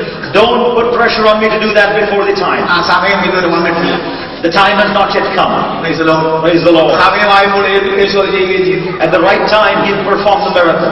ലാസറിനെ ഉയർപ്പിക്കുന്ന ആ ഭാഗത്തും ഇതേ മർമ്മം നമുക്ക് കാണാം. It is the same mystery that you see when He raised up Lazarus. കർത്താവേ, നിനക്ക് പ്രിയനായവൻ ദീനമായി കിടക്കുന്നു. Our Lord, the one that is dear to you, is now sick. ഞാനും നിങ്ങളുമായിരുന്നെങ്കിൽ പ്ലെയിൻ ചാർട്ടർ ചെയ്താണെങ്കിലും അവിടെ ചെല്ലാൻ നോക്കിയത്. If you and I were there, we would have chartered a plane and tried to rush to that place. എന്ത് നന്മകൾ അനുഭവിച്ചൊരു വീടാണ്. It's a home where he had received many blessings and many good things. അവർക്ക് ഇതുപോലൊരു വിഷമസന്ധി ഉണ്ടായ സ്ഥിതിക്ക് When they were going through such a difficult time, ഞാനവിടെ ചെല്ലുന്നതുകൊണ്ട് പ്രയോജനമൊന്നും ഉണ്ടായില്ലെങ്കിൽ ഞാനവിടെ ചെല്ലുക തന്നെയാണ്. even though there is not much good by being there, I must be there. കർത്താവിന്റെ പരിപാടി കണ്ടാൽ എന്താ കർത്താവ് ചെയ്യുന്നത് എനിക്ക് പോലും അത്ഭുതം തോന്നിയിട്ടുണ്ട്. If you look at the way our Lord has dealt with situations, I have myself wondered, why does He do these things? പ്രിയനായവൻ ദീനമായി കിടക്കുന്നു എന്നുള്ള വിവരം അറിയിച്ചപ്പോ യേശു ഒരു നിർവിചാരിയെ പോലെ ഇങ്ങനെ അത് വേറെ ഒരു പരിപാടി ഇട്ട് അങ്ങ് പോവുകയാണ്. When Jesus Christ was told that His beloved person is now sick, He was totally unconcerned and He made up another program and He went by that way. ശിഷ്യന്മാരിൽ പലർക്കും തോന്നിക്കാണും ഈ കർത്താവിനെ ഒന്നും ബുദ്ധി ഉപദേശിച്ചാൽ അനുകരില്ല, ഇങ്ങനെയല്ല കർത്താവ് ഈ സമയത്ത് പെരുമാറണം. Many of His disciples probably thought, we need to give Him some good advice because this is not the way He must respond in a circumstance like this. ചില ശിഷ്യന്മാർ കർത്താവിനോട് ഉണ്ട്.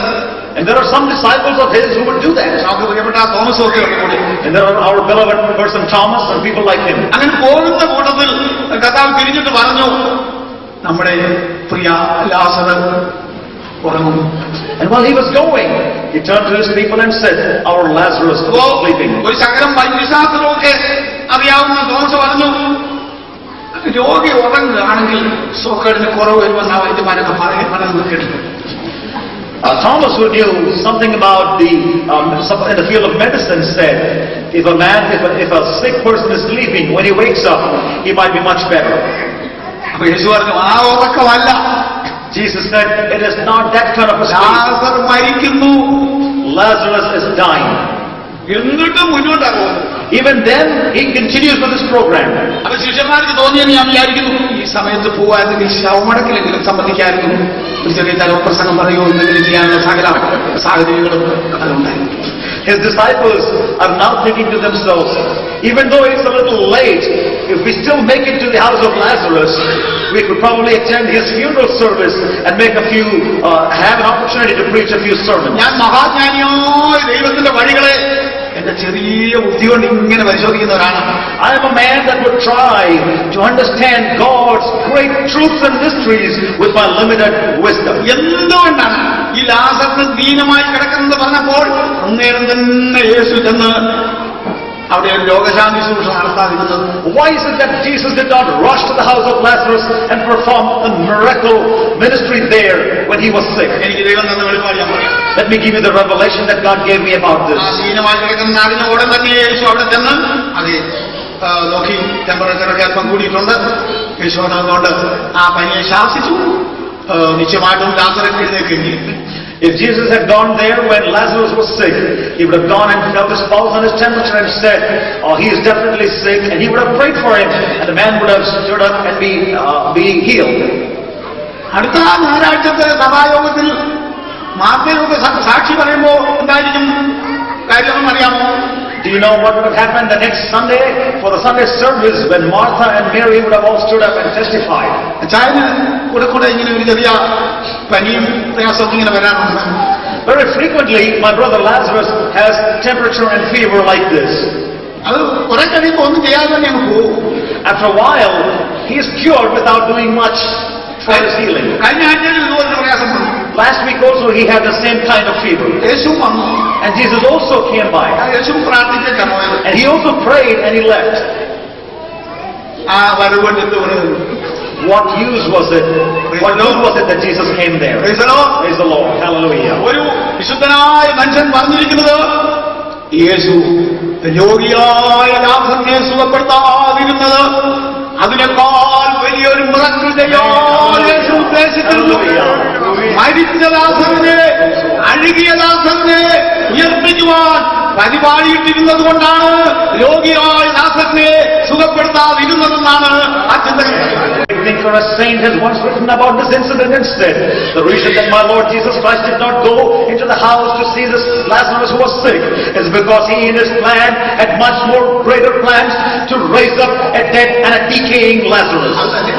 Not only that, ഈ ലാസറിനെ അങ്ങനെയൊന്നും ആത്മീയത്തിൽ പിടികിട്ടുന്ന ഒരു പുള്ളിയായിട്ട് എനിക്ക് തോന്നിയിട്ടില്ല. this man Lazarus was not a man who would be available in a spiritual field in a very easy way. കർത്താവ് വലുതാതൊക്കെ ഈ പാവപ്പെട്ട സഹോദരിമാരിൽ നിന്ന് മനുഷ്യനെയൊക്കെ കുറിച്ചെടുക്കുകയൊക്കെ ചെയ്യുന്നതല്ലാതെ ഈ മനുഷ്യൻ പുറവഴി നടക്കുകയല്ലാതെ ഇവൻ കർത്താവിന്റെ ഭാഗത്ത് ഇരിക്കുന്നതായിട്ട് ഞാൻ ഇതുവരെ കണ്ടു. Every time that Jesus came to the house and he would teach and he would conduct Bible classes, Mary and Martha would sit at his feet and make notes and would pay attention to his teachings. But this man Lazarus would never be around there. He would be hanging on the peripheral outside. Let me share with you my ഈ thinking. ലാസർ ഉയർത്ത് കഴിഞ്ഞിട്ട് ലാസറിനെ സംബന്ധിച്ച് നടന്ന വിവരങ്ങളെല്ലാം പലരും പറഞ്ഞ് ലാസർ അറിഞ്ഞു. After Lazarus was raised up, he knew everything that people talked about Lazarus. യേശു വളരെ താമസിച്ച് വന്നതും That he came very late. ഇപ്പൊ എന്തിനാ വന്നതെന്നുള്ള ഭാവത്തിൽ ആളുകൾ ചോദിച്ചതും And how people asked him in a manner like, why did you come now after everything is finished? നീ ഇവിടെ ഉണ്ടായിരുന്നെങ്കിൽ എന്റെ സഹോദരൻ മരിക്കയില്ലായിരുന്നു എന്ന് സഹോദരി പറഞ്ഞതും And about how his sisters had told Jesus that, Lord, if you were here, my brother would not die. എന്ന് പറഞ്ഞാൽ ഇപ്പൊ വന്നുകൊണ്ട് പ്രയോജനമില്ലെന്നല്ലേ. In other words, all that they meant was, it's no use that you are here now. അതിനേക്കാളെല്ലാം ലാസർ ഹൃദയത്തിൽ സൂക്ഷിച്ചു വെച്ചിരിക്കുന്ന ഒരു രഹസ്യമുണ്ട്. But there is the secret that Lazarus held very dearly in his heart beyond all these things. എന്റെ ഈ പെങ്ങന്മാർക്ക് ഞാൻ ഏക സഹോദരനാണ്. I am the only brother to my sisters. ഞാൻ മരിച്ച് എന്റെ അടക്കം കഴിഞ്ഞപ്പോ ഈ ഒരു പെങ്ങള് എന്റെ ശവക്കോട്ടയിൽ വന്ന് മൂക്ക് പൊത്തിക്കൊണ്ട് അവർ പറഞ്ഞു നാറ്റം വെച്ചു. That my sisters, this beloved one, came to my grave after I was buried and after I was 3 days, and she said that he is now stinking. അപ്പൊ എനിക്കൊരു കാര്യം മനസ്സിലായി. ഞാൻ നാറ്റം വച്ച് അവസ്ഥയിലായി കഴിഞ്ഞാൽ ഈ പെങ്ങൾ പോലും മൂക്ക് പൊത്തിക്കൊണ്ട് മാറുകയുള്ളൂ. അവരാരും എന്നെ സ്വീകരിക്കത്തില്ല, എന്റെ നാറ്റം സഹിക്കാൻ അവരാരും തയ്യാറാകത്തില്ലെന്ന് എനിക്കതിന് മനസ്സിലായി. So Lazarus, when he heard about everything that happened after his resurrection, thought to himself, I know one thing, that even my sisters, when they come there and when my body is decaying and stinking, they cannot stand the stink, and even they will not stand there with me. ആ സമയത്ത് അവിടെ നിന്ന് ആളുകൾ പറഞ്ഞ് ഞാൻ കേട്ടു, നാറ്റം വെച്ചു തുടങ്ങിയെന്ന് പറഞ്ഞ് എന്റെ പെങ്ങൾ പുറകോട്ട് മാറിയപ്പോൾ യേശു ഒരു പടി മുന്നോട്ട് കാൽ വെച്ചുകൊണ്ട് എവിടെയാണ് അവനെ വെച്ചത്, ഞാനൊന്ന് കാണട്ടെ എന്ന് ചോദിച്ചുകൊണ്ട് അവൻ മുന്നോട്ട് വന്നതായിട്ട് അവിടെ നിന്ന് ആളുകൾ പറഞ്ഞ് ഞാൻ മനസ്സിലാക്കി. And I understand that the people that were there at the time that Lazarus was raised up, who were witnessing that, have told Lazarus later on that Lazarus, when your sister said that your body is decaying and stinking, and when she stepped forward, a man stepped forward. When she stepped backward, a man stepped forward and said, where have you placed him? Let me see him. അതുകൊണ്ട് എന്റെ സഹോദരിമാർ പോലും എന്റെ നാറ്റം പിടിച്ച അവസ്ഥയിൽ എന്നെ വിട്ടുപോകും. ഒരവസ്ഥയിലും എന്നിലേക്ക് കടന്നു വരുന്നത് യേശു മാത്രമാണ്. And so he understood that at a time when my body is seeking and I'm stinking, even my sisters will leave me, but there is a man Jesus who comes closer to me at that time. അതുകൊണ്ട് യേശുവായിട്ടാണ് എനിക്ക് കാര്യമുള്ളത്. Therefore I have everything to do with this man Jesus. നിങ്ങൾ വായിച്ചു നോക്കൂ. അത് പെസഹായ്ക്ക് 6 ദിവസം മുമ്പേ യേശു ബഥാന്യയിലേക്ക് വന്നു. അവിടെ വലിയൊരു വിരുന്നൊരുക്കി. ഇതുവരെ കണ്ടിട്ടില്ലാത്തൊരു കാഴ്ച നമുക്ക് അവിടെ കാണാം. യേശുവിന്റെ പന്തിയിൽ ലാസർ ഇരിക്കുന്നു. 6 days before the Passover, you know how an incident took place there, and in the banquet that he had prepared in the feast, even Lazarus was there. അതേസമയം ഇവന്റെ പനി മാറ്റി കൊടുത്തിരുന്നെങ്കിൽ ഇവൻ ഇപ്പോഴും കമ്പനി പോവുകയോ വേറെ വല്ല ജോലിക്ക് പോവുകയോ ഒക്കെ ചെയ്യുമായിരുന്നു. If he had just been healed of his sickness and his fever, he probably would not have been there. He must have been going about his business. എല്ലാവരും അവനെ കൈവിട്ടപ്പോൾ യേശു അവനെ ചീഞ്ഞ അവസ്ഥയിൽ നിന്ന് ഉദ്ധരിച്ചതുകൊണ്ട് ഇനി യേശുവല്ലാതെ അവന് ശരണമില്ല. യേശുവിന്റെ പന്തിയിലിരിപ്പോൾ അവനിപ്പോൾ പ്രിയപ്പെടുകയും after everybody had forsaken him in his decomposed stage, there was none other than Jesus who came to him, and therefore now he does not want to be with anybody else but except with Jesus Christ, and therefore he is now with him at the feast. ഇതുകൊണ്ടാണ് യേശു വരുവാൻ താമസിച്ചത്. And that's why Jesus had delayed his visitation to the house. നമ്മളൊക്കെ late ആകുമ്പോൾ യേശു late ആയതല്ല. Like some of us arrived late, Jesus Christ was not delayed or he was not late. ഒരിക്കൽ ശിഷ്യന്മാർ കർത്താവിനോട് പറഞ്ഞു, ഞങ്ങൾ പെരുന്നാളിന് പോവുകയാണ്, നീ വരുന്നോ എന്ന് ചോദിച്ചു. Once Jesus Christ told his disciples, I'm going, once the disciples told the Lord, we're going to the festival, would you like to come with us? യേശു പറഞ്ഞു, ഞാൻ ഇപ്പോൾ ഈ പെരുന്നാളിന് വരുന്നില്ല. Jesus told his disciples, I'm not coming now to this festival. തന്റെ സമയമായപ്പോൾ താൻ അവിടേക്ക് ചെന്നു. At the right time he went to that place. ദൈവത്തിന്റെ പൈതലേ, നിന്റെ ജീവിതത്തിലേക്ക് നീ നിന്റെ സമയത്ത് യേശുവിനെ വിളിച്ചാലും യേശുവിന്റെ സമയത്ത് മാത്രമേ അവൻ നിന്റെ ജീവിതത്തിലേക്ക് വരികയുള്ളൂ. Dear brothers and sisters, even if you call Jesus to come to you, he will only come to you at his time. കാനാവിലെ കല്യാണ വിരുന്നിൽ വെച്ച് എന്റെ നാഴിക ഇതുവരെ വന്നിട്ടില്ല എന്ന് യേശു പറഞ്ഞു. Jesus at the wedding in Cana said, my time has not yet come. മർക്കോസിന്റെ വീട്ടിൽ വെച്ച് യേശു പറഞ്ഞു, പിതാവേ, നാഴിക വന്നിരിക്കുന്നു. And in the house of Mark he said, Father, the time has come. ഒന്ന് ശുശ്രൂഷയുടെ തുടക്കമായിരുന്നു, മറ്റേതതിന്റെ സമാപനമായി.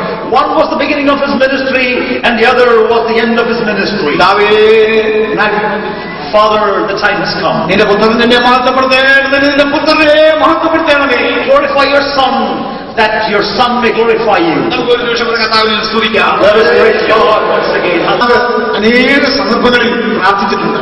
Our Lord has prayed in different occasions. ചിലരെ ഉയർപ്പിക്കാൻ പ്രാർത്ഥിച്ചിട്ടുണ്ട്.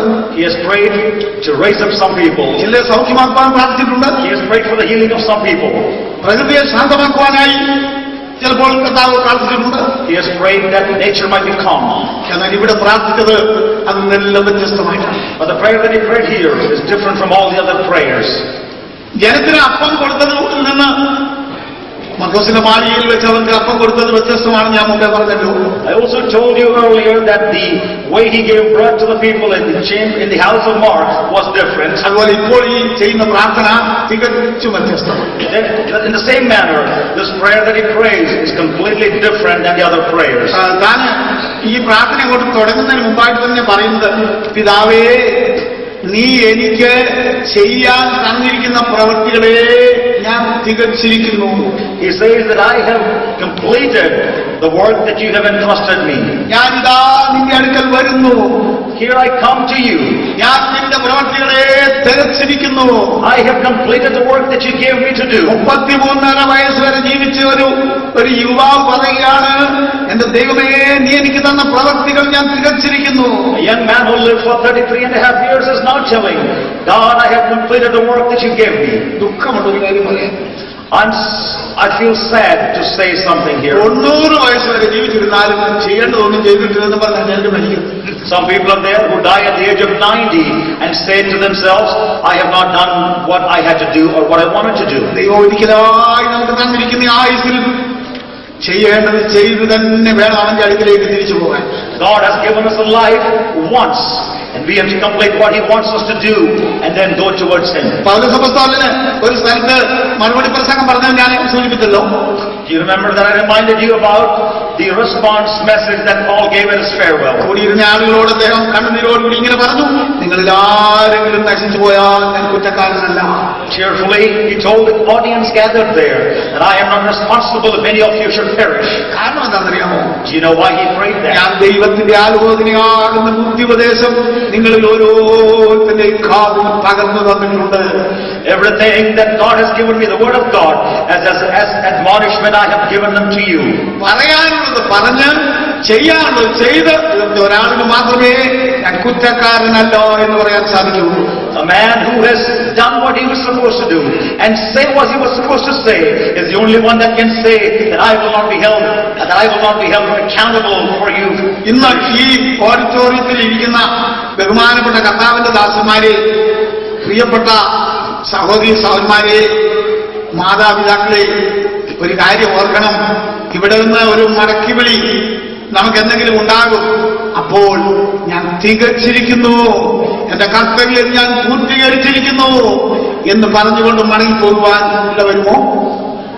Beloved ministers of God, brothers and sisters, and children gathered here in this auditorium, a time will come in your life when you have to leave this world and be gone. At that time will you be able to say that I have completed all my duties. ഈ പ്രാർത്ഥന ചെയ്യുമ്പോൾ തന്റെ അടുക്കൽ കണ്ണീരോടുകൂടി 10-15 ശിഷ്യന്മാർ നിൽക്കുന്നുണ്ട്. When he was praying this prayer, there were about 11 disciples around him who were in tears. ഞാൻ പിതാവിനോട് പറഞ്ഞു, പിതാവേ, ഞാൻ ഈ സമയത്ത് ലോകത്തിന് വേണ്ടി അല്ല നിന്നോട് പ്രാർത്ഥിക്കുന്നത്, നിങ്ങൾക്ക് വേണ്ടി. And he told his father, Father, I do not pray now for this world, but I pray to you for these disciples. ഇവിടെയും ഒരു മർമ്മമാണ്. Even here, there is a mystery. പൊതുജനങ്ങൾക്ക് വേണ്ടി പ്രാർത്ഥിക്കുന്ന പ്രാർത്ഥനയാണ് നിർത്തിയിട്ട് ഇപ്പോൾ ഒരു ചെറിയ ഗ്രൂപ്പിന് വേണ്ടി താൻ പ്രാർത്ഥിക്കുകയാണ്. He stopped praying for the people, the common man, but now he started praying for a particular group. കർത്താവ് കാൽവരി ക്രൂശിൽ ആദാമിന്റെ കുലത്തിന് വേണ്ടി മധ്യസ്ഥത അണച്ചു. എന്നാൽ ഇന്ന് രാത്രി യേശു മധ്യസ്ഥത അണയ്ക്കുന്നത് തന്റെ ജനത്തിന് വേണ്ടിയാണ്. On the cross of Calvary, he mediated for the people from Adam, but now he is mediating for his own people. Praise the Lord. Praise the Lord. എന്താ താനിപ്പോൾ പ്രാർത്ഥിക്കുന്നത്? What is his prayer at this time? പിതാവേ, എന്റെ അടുക്കൽ നിൽക്കുന്ന ഈ ആളുകളുണ്ടല്ലോ, ഇവരെന്റെ ആളുകളാണ്. Father, these people who stand beside me are my people. അവരെങ്ങനെയാണ് എനിക്ക് കിട്ടിയതെന്ന് എനിക്കറിയാം. I know how I got them. അവര് നിത്യതയിൽ നിന്റെ വകയായിരുന്നു. In eternity they belong to you. നീ അവരെ കാലത്തിൽ എനിക്ക് തന്നതാണ്. But at the right time you gave them to me. Praise the Lord. നിത്യതയിൽ നിന്റെ വകയായിരുന്ന ജീവിതങ്ങളെ സമയമായപ്പോൾ നീ എന്റെ കയ്യിൽ ഏൽപ്പിച്ചതാണ്. Those lives which were yours in eternity you gave to me at the right time. അവർക്കായി ഞാൻ നിന്നോട് അപേക്ഷിക്കുന്നു. And I pray to you for them. ഞാൻ എന്തിനാണ് അവർക്ക് വേണ്ടി അപേക്ഷിക്കുന്നത്? What is it that I pray to you for them? അവരെ ലോകത്തിൽ നിന്ന് എടുക്കണം എന്ന് പറയാനല്ല. Not that you must take them away from this world. ലോകത്തിൽ നിന്ന് ഇപ്പൊ അവരെ എടുക്കരുതെന്ന് പറയാനാണ്. But to tell you, do not take them away from this world. നമ്മുടെ ചില വിശ്വാസികൾക്കൊക്കെ അല്പം ബുദ്ധിമുട്ട് എന്തെങ്കിലും വരണമേ എന്നെ എടുത്തോണേ എന്ന് പറയുന്ന ഒരു പ്രാർത്ഥന ഉണ്ടല്ലോ. There are some of our believers who pray a prayer when they have some difficulty. They say, Lord, please take me away. അപ്പൊ കർത്താവ് ഇങ്ങോട്ട് ചോദിക്കുന്നതായിട്ട് എനിക്ക് തോന്നുന്നു, ഇപ്പൊ ഞാൻ നിന്നെ എടുത്താൽ നിന്റെ ഗതി എന്താണ്? I think that our Lord would ask another question. What will be your fate if I took you right now? നമ്മുടെ പല പ്രാർത്ഥനയും ദൈവം കേൾക്കാത്തതിനാൽ സ്തോത്രം ചെയ്യാം. And I praise God that He does not hear many of our prayers. എന്നെ ഇപ്പൊ തന്നെ അങ്ങ് എടുത്തോണെന്ന് ഏലിയാവ് പ്രാർത്ഥന ദൈവം കേട്ടിരുന്നെങ്കിൽ കടലില് ഉണങ്ങി വരേണ്ട ഒരു അസ്ഥിപഞ്ജരം അവിടെ ഇങ്ങനെ വഴിയാത്രക്കാർക്ക് കാണാൻ കഴിയുമായിരുന്നു. If God had heard the prayer of Elijah while he was seated at the juniper tree, then all that he would have been left to be a few dry bones and a man that was there. അപ്പോൾ ദൈവം വിചാരിച്ചു, നിന്നെ ഇവിടെ വെച്ച് മരിപ്പിക്കാനല്ല, നിന്നെ മരിപ്പിക്കാനേ എനിക്ക് പരിപാടിയില്ല. At that time, God decided and said, I'm not going to let you die here, but I will never allow you to be dead. നാം ചോദിക്കുന്നത് തരാനല്ല, നമുക്ക് ആവശ്യമുള്ളത് തരാൻ കഴിയുന്ന ഒരു പിതാവാണ് നമ്മുടെ ദൈവം. And our God, our Heavenly Father is a God that does not give us what we ask Him, but He gives us what we need. പിതാവേ, ഇവരെ ലോകത്തിൽ വച്ചിരിക്കുകയാണ്. Father, I have kept them in the world. ഞാൻ ഇപ്പൊ നിങ്ങളോട് പറയുന്ന ഒരു മർമ്മമാണെന്ന് എനിക്ക് തോന്നുന്നു. I think what I'm talking to you now is a mystery. ലോകം ഇവരെ തൊടരുത്. The world should not touch them. ഇവർ ലോകമല്ല. They are not the world. ഇവർ ലോകക്കാരല്ല. And they do not belong to the world. ഞാൻ ലൗകികനല്ലാത്തതുപോലെ ഇവർ ലൗകികന്മാരല്ല. Just like how I am not of this world. They are not of this എന്നാൽ world. ഇവരെ ലോകത്തിൽ വെച്ചിരിക്കുകയാണ്. But I have kept them in this world. ലോകം അവരെ തൊടരുത്. The world should not touch them. ഇതാ ഞാൻ നിന്നോട് പ്രാർത്ഥിക്കുന്നു. And this is what I pray to you for them. അത് മർമ്മമല്ലെങ്കിൽ പിന്നെ എന്താണ്? If that is not a mystery, what else is it? Praise the Lord. Praise the Lord. നമ്മൾ ഒരു കാലത്ത് ലോകമായിരുന്നു. At one time we were the world. എന്നാൽ കർത്താവ് നമ്മളെ സഭയാക്കി. But He has made us the the church. സഭയായതിനു ശേഷം ഇനി നമ്മൾ ലോകമല്ല. After he made us the church, we are not in the world anymore. എന്നാൽ നമ്മൾ ലോകത്തിൽ ഇരിക്കുന്നു. But we are in the world. എന്തിനാണ് സഭയെ ലോകത്തിൽ വെച്ചിരിക്കുന്നത്? Why has he kept the church in this world? Praise the Lord. നമ്മളെ വെളിച്ചമായിട്ട് വെച്ചിരിക്കുകയാണ്. He has kept us as the light. Praise the Lord. പാട്ടുകാരൻ ഇങ്ങനെ പാടി. Here is a song right now. ലോകയിരുളിലെ ദീപങ്ങളായി ശോഭിച്ചിടേണ്ട സഭകളോർത്താ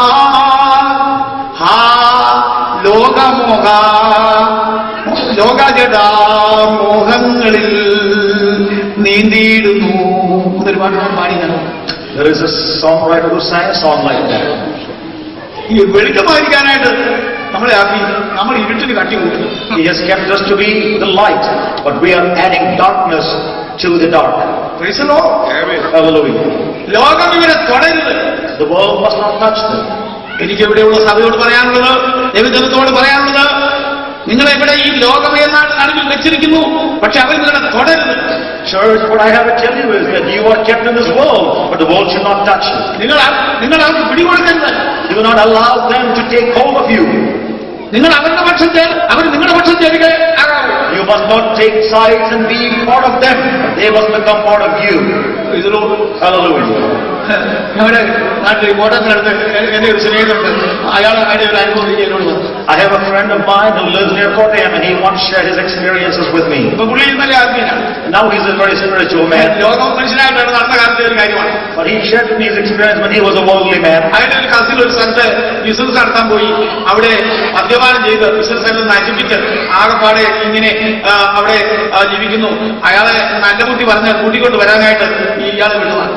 This man was sent to his cousin brother who was an alcoholic and a businessman whose business was being destroyed because of his alcoholism. He was sent there to give him some admonition. അവിടെ കയറി ചെന്നുടനെ കണ്ട കാഴ്ച അതിന് കുടിച്ചേച്ച് ബാക്കി വെച്ചിരിക്കുന്ന അത് ചാരായോടെ ഒരു കുപ്പിയിരിക്കുന്നതാണ്. So when he went there, what he saw was his cousin who had been consuming alcohol had left some leftover in a bottle there. And this man who went there to admonish him had not found such an easy opportunity before. So he took that and he drank himself. Praise the Lord. He went to catch and take hold of him, but he got caught. This should not happen to the church. Not America, not only America, but if you see the entire world that Satan has, the vision should not be different. You must be strong and bold enough to weigh everything that you see.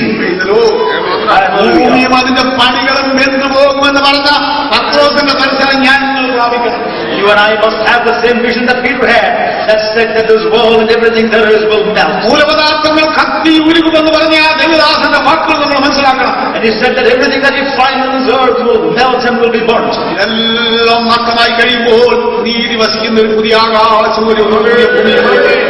When all these things that you see today are destroyed, there will be a new heaven and a new earth.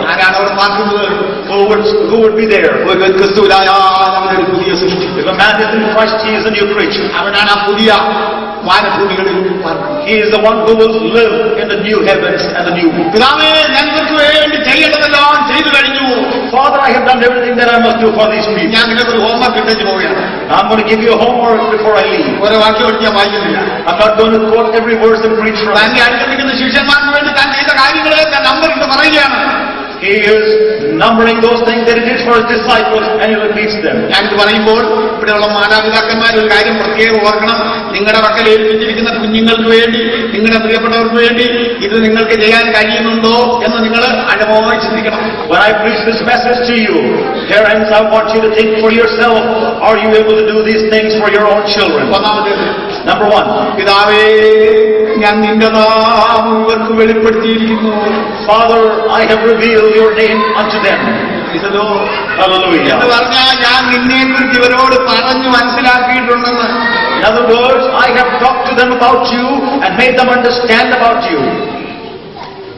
സഹോദരി സഹോദരന്മാരെ, നിങ്ങളുടെ കുഞ്ഞുങ്ങൾക്ക് യേശുവിനെ കുറിച്ച് നിങ്ങൾ അറിവ് കൊടുത്തിട്ടുണ്ടോ? Brothers and sisters, have you revealed Jesus Christ to your children? Praise the Lord. Praise the Lord. നിങ്ങൾ ജോലി തിരക്കിന്റെ പരിസമ്പാദ്യതയിൽ ജീവിതധർമ്മങ്ങൾ മറന്നു പോകുന്നുണ്ടോ? In the busy life that you lead, are you forgetting your responsibilities and duties? Secondly, പിതാവേ, നീ എനിക്ക് തന്ന വചനം ഞാൻ ഇവർക്ക് കൊടുത്തിരിക്കുന്നു. Father, the word that you have given me, I have given unto them. Praise the Lord. Praise the Lord. Praise the Lord. Praise the Lord. നീ എനിക്ക് തന്ന വചനം ഞാൻ ഇവർക്ക് കൊടുത്തിരിക്കുന്നു. The word that you have given me, I have given to them. ഞാൻ അനേക കുടുംബങ്ങളിൽ സുവിശേഷ നിമിത്തം താമസിച്ചിട്ടുണ്ട്. Because of the gospel, I have lived in many homes. കേരളത്തിൽ ഞാനൊരു വീട്ടില് ഒരു ബ്രദറുകാരുടെ വീട്ടിൽ താമസിച്ചത് ഞാൻ ഒരിക്കലും മറക്കില്ല. I will never forget my experience when I lived in the home of a brother and family in Kerala. ഞാൻ നേരം വെളുത്ത് ക്ഷീണം കൊണ്ട് അല്പം കിടന്നുപോയി. In the morning, because I was tired, I slept a little longer. ഒരു 5:30 കഴിഞ്ഞപ്പോൾ ആ വീട്ടുകാരൻ വന്ന് എന്നോട് പറഞ്ഞു പ്രാർത്ഥിക്കാനായി വരാൻ പറഞ്ഞു. About 5:30 in the morning, the man of the house came and woke me and said, "Let's pray." ഞാൻ ചെന്നപ്പോൾ പ്രാർത്ഥനാ മുറിയിൽ ഒരു കാഴ്ച കാണുകയാണ്. When I went into the house, in the prayer room, I found a scene. ആ കുടുംബനാഥൻ തന്റെ വേദപുസ്തകമായിട്ട് അവിടെ ഇരുന്നു. The man of the house is sitting there with his Bible. ആ കുടുംബനായിക തന്റെ വേദപുസ്തകമായിട്ട് അപ്പുറത്ത് വന്നു. The lady of the house came and sat with her Bible. അവിടുത്തെ കുഞ്ഞുങ്ങളൊക്കെയും അവരുടെ ആ പ്രായത്തിന്റെ അളവിനനുസരിച്ച് അതാത് സ്ഥാനങ്ങളിൽ വന്നു ഇരുന്നു. അവരുടെ എല്ലാം കയ്യിൽ അവരുടെ സ്വന്തമായ ഒരു ബൈബിളുണ്ട്. And all the children of the family, according to their age, came and sat at the right places. Each one of them had the Bibles in their hands. അതൊക്കെ എന്നെ സന്തോഷിപ്പിച്ചു. And all these things made me rejoice. എന്നെ രസിപ്പിച്ചതും എന്നെ അത്ഭുതപ്പെടുത്തിയ ഒരു കാഴ്ച മറ്റൊന്നായിരുന്നു. But there was another incident that made me rejoice, that made me wonder. സ്കൂളിൽ പോകാൻ പ്രായമായിട്ടില്ലാത്ത, അക്ഷരം പോലും പഠിച്ചിട്ടില്ലാത്ത ഒരു കൊച്ച് അതിനേക്കാൾ വലിയൊരു വേദപുസ്തകവും വാങ്ങി അതിന്റെ വയറ്റത്ത് വെച്ചുകൊണ്ട് അവിടെ ഇരിക്കുന്ന ആ കാഴ്ച. It was a sight of a young child who was not even old enough to go to school, but that child was carrying a Bible much bigger than its own size and putting it on its belly and then walking towards the prayer place. ഞാൻ എന്റെ മനസ്സിൽ ഇങ്ങനെ പറഞ്ഞു, Then I told myself in my mind, ദൈവത്തിന് ഈ കുടുംബത്തെ എങ്ങനെ മറികടന്നു പോകാൻ കഴിയും? how can God ever pass this family and go over? ദൈവം എങ്ങനെ ഈ ഭവനത്തെ അനുഗ്രഹിക്കാതിരിക്കും? How can God stop from blessing this family? എന്നെ മാനിക്കുന്നവനെ ഞാൻ മാനിക്കും. I will honor those who honor me. Praise the Lord. Praise the Lord. Praise the Lord. Hallelujah. മാനിക്കാൻ പഠിക്കണം ആദ്യമായിട്ട്. You must learn first to honor God. എന്റെ വചനം പ്രമാണിക്കുന്നവൻ എന്നെ ബഹുമാനിക്കുന്നു. He who follows my word honors me. Praise the Lord. Praise the Lord. Hallelujah. Poets എല്ലാം കൂടെ ഇരിക്കുന്ന ഒരു മീറ്റിംഗിൽ In a meeting where all the poets were gathered together, ഒരു പോയറ്റ് എഴുതി ചോദിച്ചു, a poet stood up and asked, Shakespeare ഇപ്പോൾ ഇങ്ങോട്ട് ഉയർന്നു വരികയാണെങ്കിൽ നമ്മളെല്ലാവരും കൂടെ എന്ത് ചെയ്യുമെന്ന് ചോദിച്ചു. what would we all do if Shakespeare appeared before us? ഉടനെ ഒരു കവി പറഞ്ഞു, Then one poet said, അദ്ദേഹം അറിയപ്പെട്ട സാഹിത്യകാരന്മാരിൽ ഏറ്റവും വലിയ ആളല്ലേ, is he not the most famous literary writer? അതുകൊണ്ട് അദ്ദേഹത്തിന്റെ ബഹുമാനാർത്ഥം നമ്മളെല്ലാവരും എഴുന്നേറ്റ് അദ്ദേഹത്തെ സ്വാഗതം ചെയ്ത് ഒരു ഓണറബിൾ സീറ്റിൽ കൊണ്ട് ഇരുത്തണമെന്ന്. Regards to him, we would all rise up and we would give him a prominent place amongst us. അപ്പൊ വേറൊരാൾ ചോദിച്ചു, കർത്താവായ യേശു ഇപ്പോൾ ഇങ്ങോട്ട് കയറി വരികയാണെങ്കിൽ എന്ത് ചെയ്യുമെന്ന് ചോദിച്ചു. Then another man asked, what if Lord Jesus Christ came and appeared to us? അപ്പൊ എല്ലാവരും ഒരു നിമിഷം മൗനമായി. Then everybody was silent for a moment. ഒരു ഭക്തനായ ഒരു മനുഷ്യൻ പറഞ്ഞു, Then a saint amongst the group said, ഷേക്സ്പിയറിന് നമ്മൾ കൊടുത്തപ്പോഴുള്ള ആ ഹോമേജ് പോരാ യേശു. it's not enough that we pay homage to Jesus. യേശു ഇങ്ങോട്ട് കയറി വരികയാണെങ്കിൽ If Jesus came, നമ്മളെല്ലാവരും അവന്റെ പാദത്തിൽ വീണ് അവനെ നമസ്കരിക്കണം. we must all fall at his feet and worship him. അതൊക്കെ പോയി. All those things are gone today. യേശുവിനെ സല്യൂട്ട് ചെയ്യുന്ന ഒരു യുഗത്തിലേക്ക് വന്നിരിക്കും. We have come to an age where we would salute Jesus Christ. എനിക്ക് മനസ്സിലാക്കുന്നില്ല, എന്റെ കയ്യിൽ ഒരു പുസ്തകം കിട്ടി, good morning Holy Spirit. And I have received a book in my hand which says, Good morning, Holy Spirit. പുസ്തകം കാണുമ്പോഴേ എനിക്ക് വരും. The moment I see that book, I'm afraid. എന്റെ കൂടെ പഠിച്ചാണ് And the Holy Spirit, എന്റെ കൂടെ എന്റെ സദസ്യനായിട്ട് പഠിച്ച ആളാണോ is the Holy Spirit a student who went to school with me? ദൈവത്തെ കുറിച്ച് ചിന്തിക്കുമ്പോൾ അഡോറേഷനാണ്, ആരാധനയാണ്, സാഷ്ടാംഗ പ്രണാമമാണ് ഞാൻ ദൈവത്തിന് നൽകേണ്ടത്. What we have to give unto God is adoration and worship and honor when we think about God. Praise the Lord. Praise the Lord. ദൈവത്തെ സ്തുതിക്കാമോ ദൈവമക്കളെ? Praise God, children of God. Hallelujah. Praise the Lord. Praise the Lord. നമുക്ക് വേഗം അവസാനിപ്പിക്കാം. Let's come back and conclude this thought. നീ എനിക്ക് തന്ന വചനം ഞാൻ അവർക്ക് കൊടുത്തിരിക്കുന്നു. The word that you have given me, I have given unto these. നിങ്ങളുടെ കുഞ്ഞുങ്ങളെ ഈ സിലബസിലുള്ള ഏത് പുസ്തകം വായിച്ചില്ലെങ്കിലും എന്ത് ബുദ്ധിമുട്ടിയാണെങ്കിലും ഏത് പുസ്തകത്തിലെ ഒരു ഭാഗം നിർബന്ധമായ ഒരു വായിക്കത്തക്കൊണ്ട് ഒരു ട്രെയിനിങ് നിങ്ങൾ അവർക്ക് കൊടുക്കണം. കാരണം അമേരിക്കൻ പ്രസിഡന്റ് ആ റിസ്ക് എടുക്കുകയില്ല, അത് നിങ്ങളെ ഏൽപ്പിച്ചിരിക്കും. Regardless of whether your children read their secular books in school or not, You must train your children to read a portion of the scripture every day, because the American president will not take time to train you and to instruct you to do that. നിങ്ങളുടെ കുഞ്ഞുങ്ങൾ നരകത്തിൽ പോയാൽ അത് ഇവിടുത്തെ ഗവർണറെയോ അമേരിക്കയിലെ പ്രസിഡന്റിനെയോ ഒന്നുമല്ല ദൈവം ചോദ്യം ചെയ്യുന്നത്. നിന്നെ ഞാൻ ഏൽപ്പിച്ച താലന്തുകൾ എവിടെയെന്ന് നിങ്ങളോട് ചോദ്യം. If your children are lost and if they go into hell, God will not ask and hold responsible the governor of this state or the president of this country, but He will hold you accountable and answerable. Jesus also said, പിതാവേ, ഞാൻ ഇവർക്ക് വേണ്ടി പ്രാർത്ഥിക്കുന്നു. Father, I pray for them. സ്നേഹത്തിന്റെയും ഉത്തരവാദിത്വത്തിന്റെയും ഏറ്റവും വലിയ പ്രകടനമാണ് മധ്യസ്ഥ പ്രാർത്ഥന. A great display of love and responsibility is what Jesus said when He said, I pray for these people. നിങ്ങൾ നിങ്ങളുടെ കുഞ്ഞുങ്ങൾക്ക് വേണ്ടി ശരിയായിട്ട് പ്രാർത്ഥിക്കുന്നുണ്ടോ? Do you regularly and steadily pray for your children? ഇപ്പൊ തന്നെ ഞാൻ പറയുന്നത് എനിക്ക് കേൾക്കാം. Right now I can hear some people say to themselves, yes, ഒരു നല്ല നിലയിലാകാനായിട്ട് പ്രാർത്ഥിക്കുന്നുണ്ട്. and I pray that they might all have a bright future. എന്തുവാണ് നല്ല നില?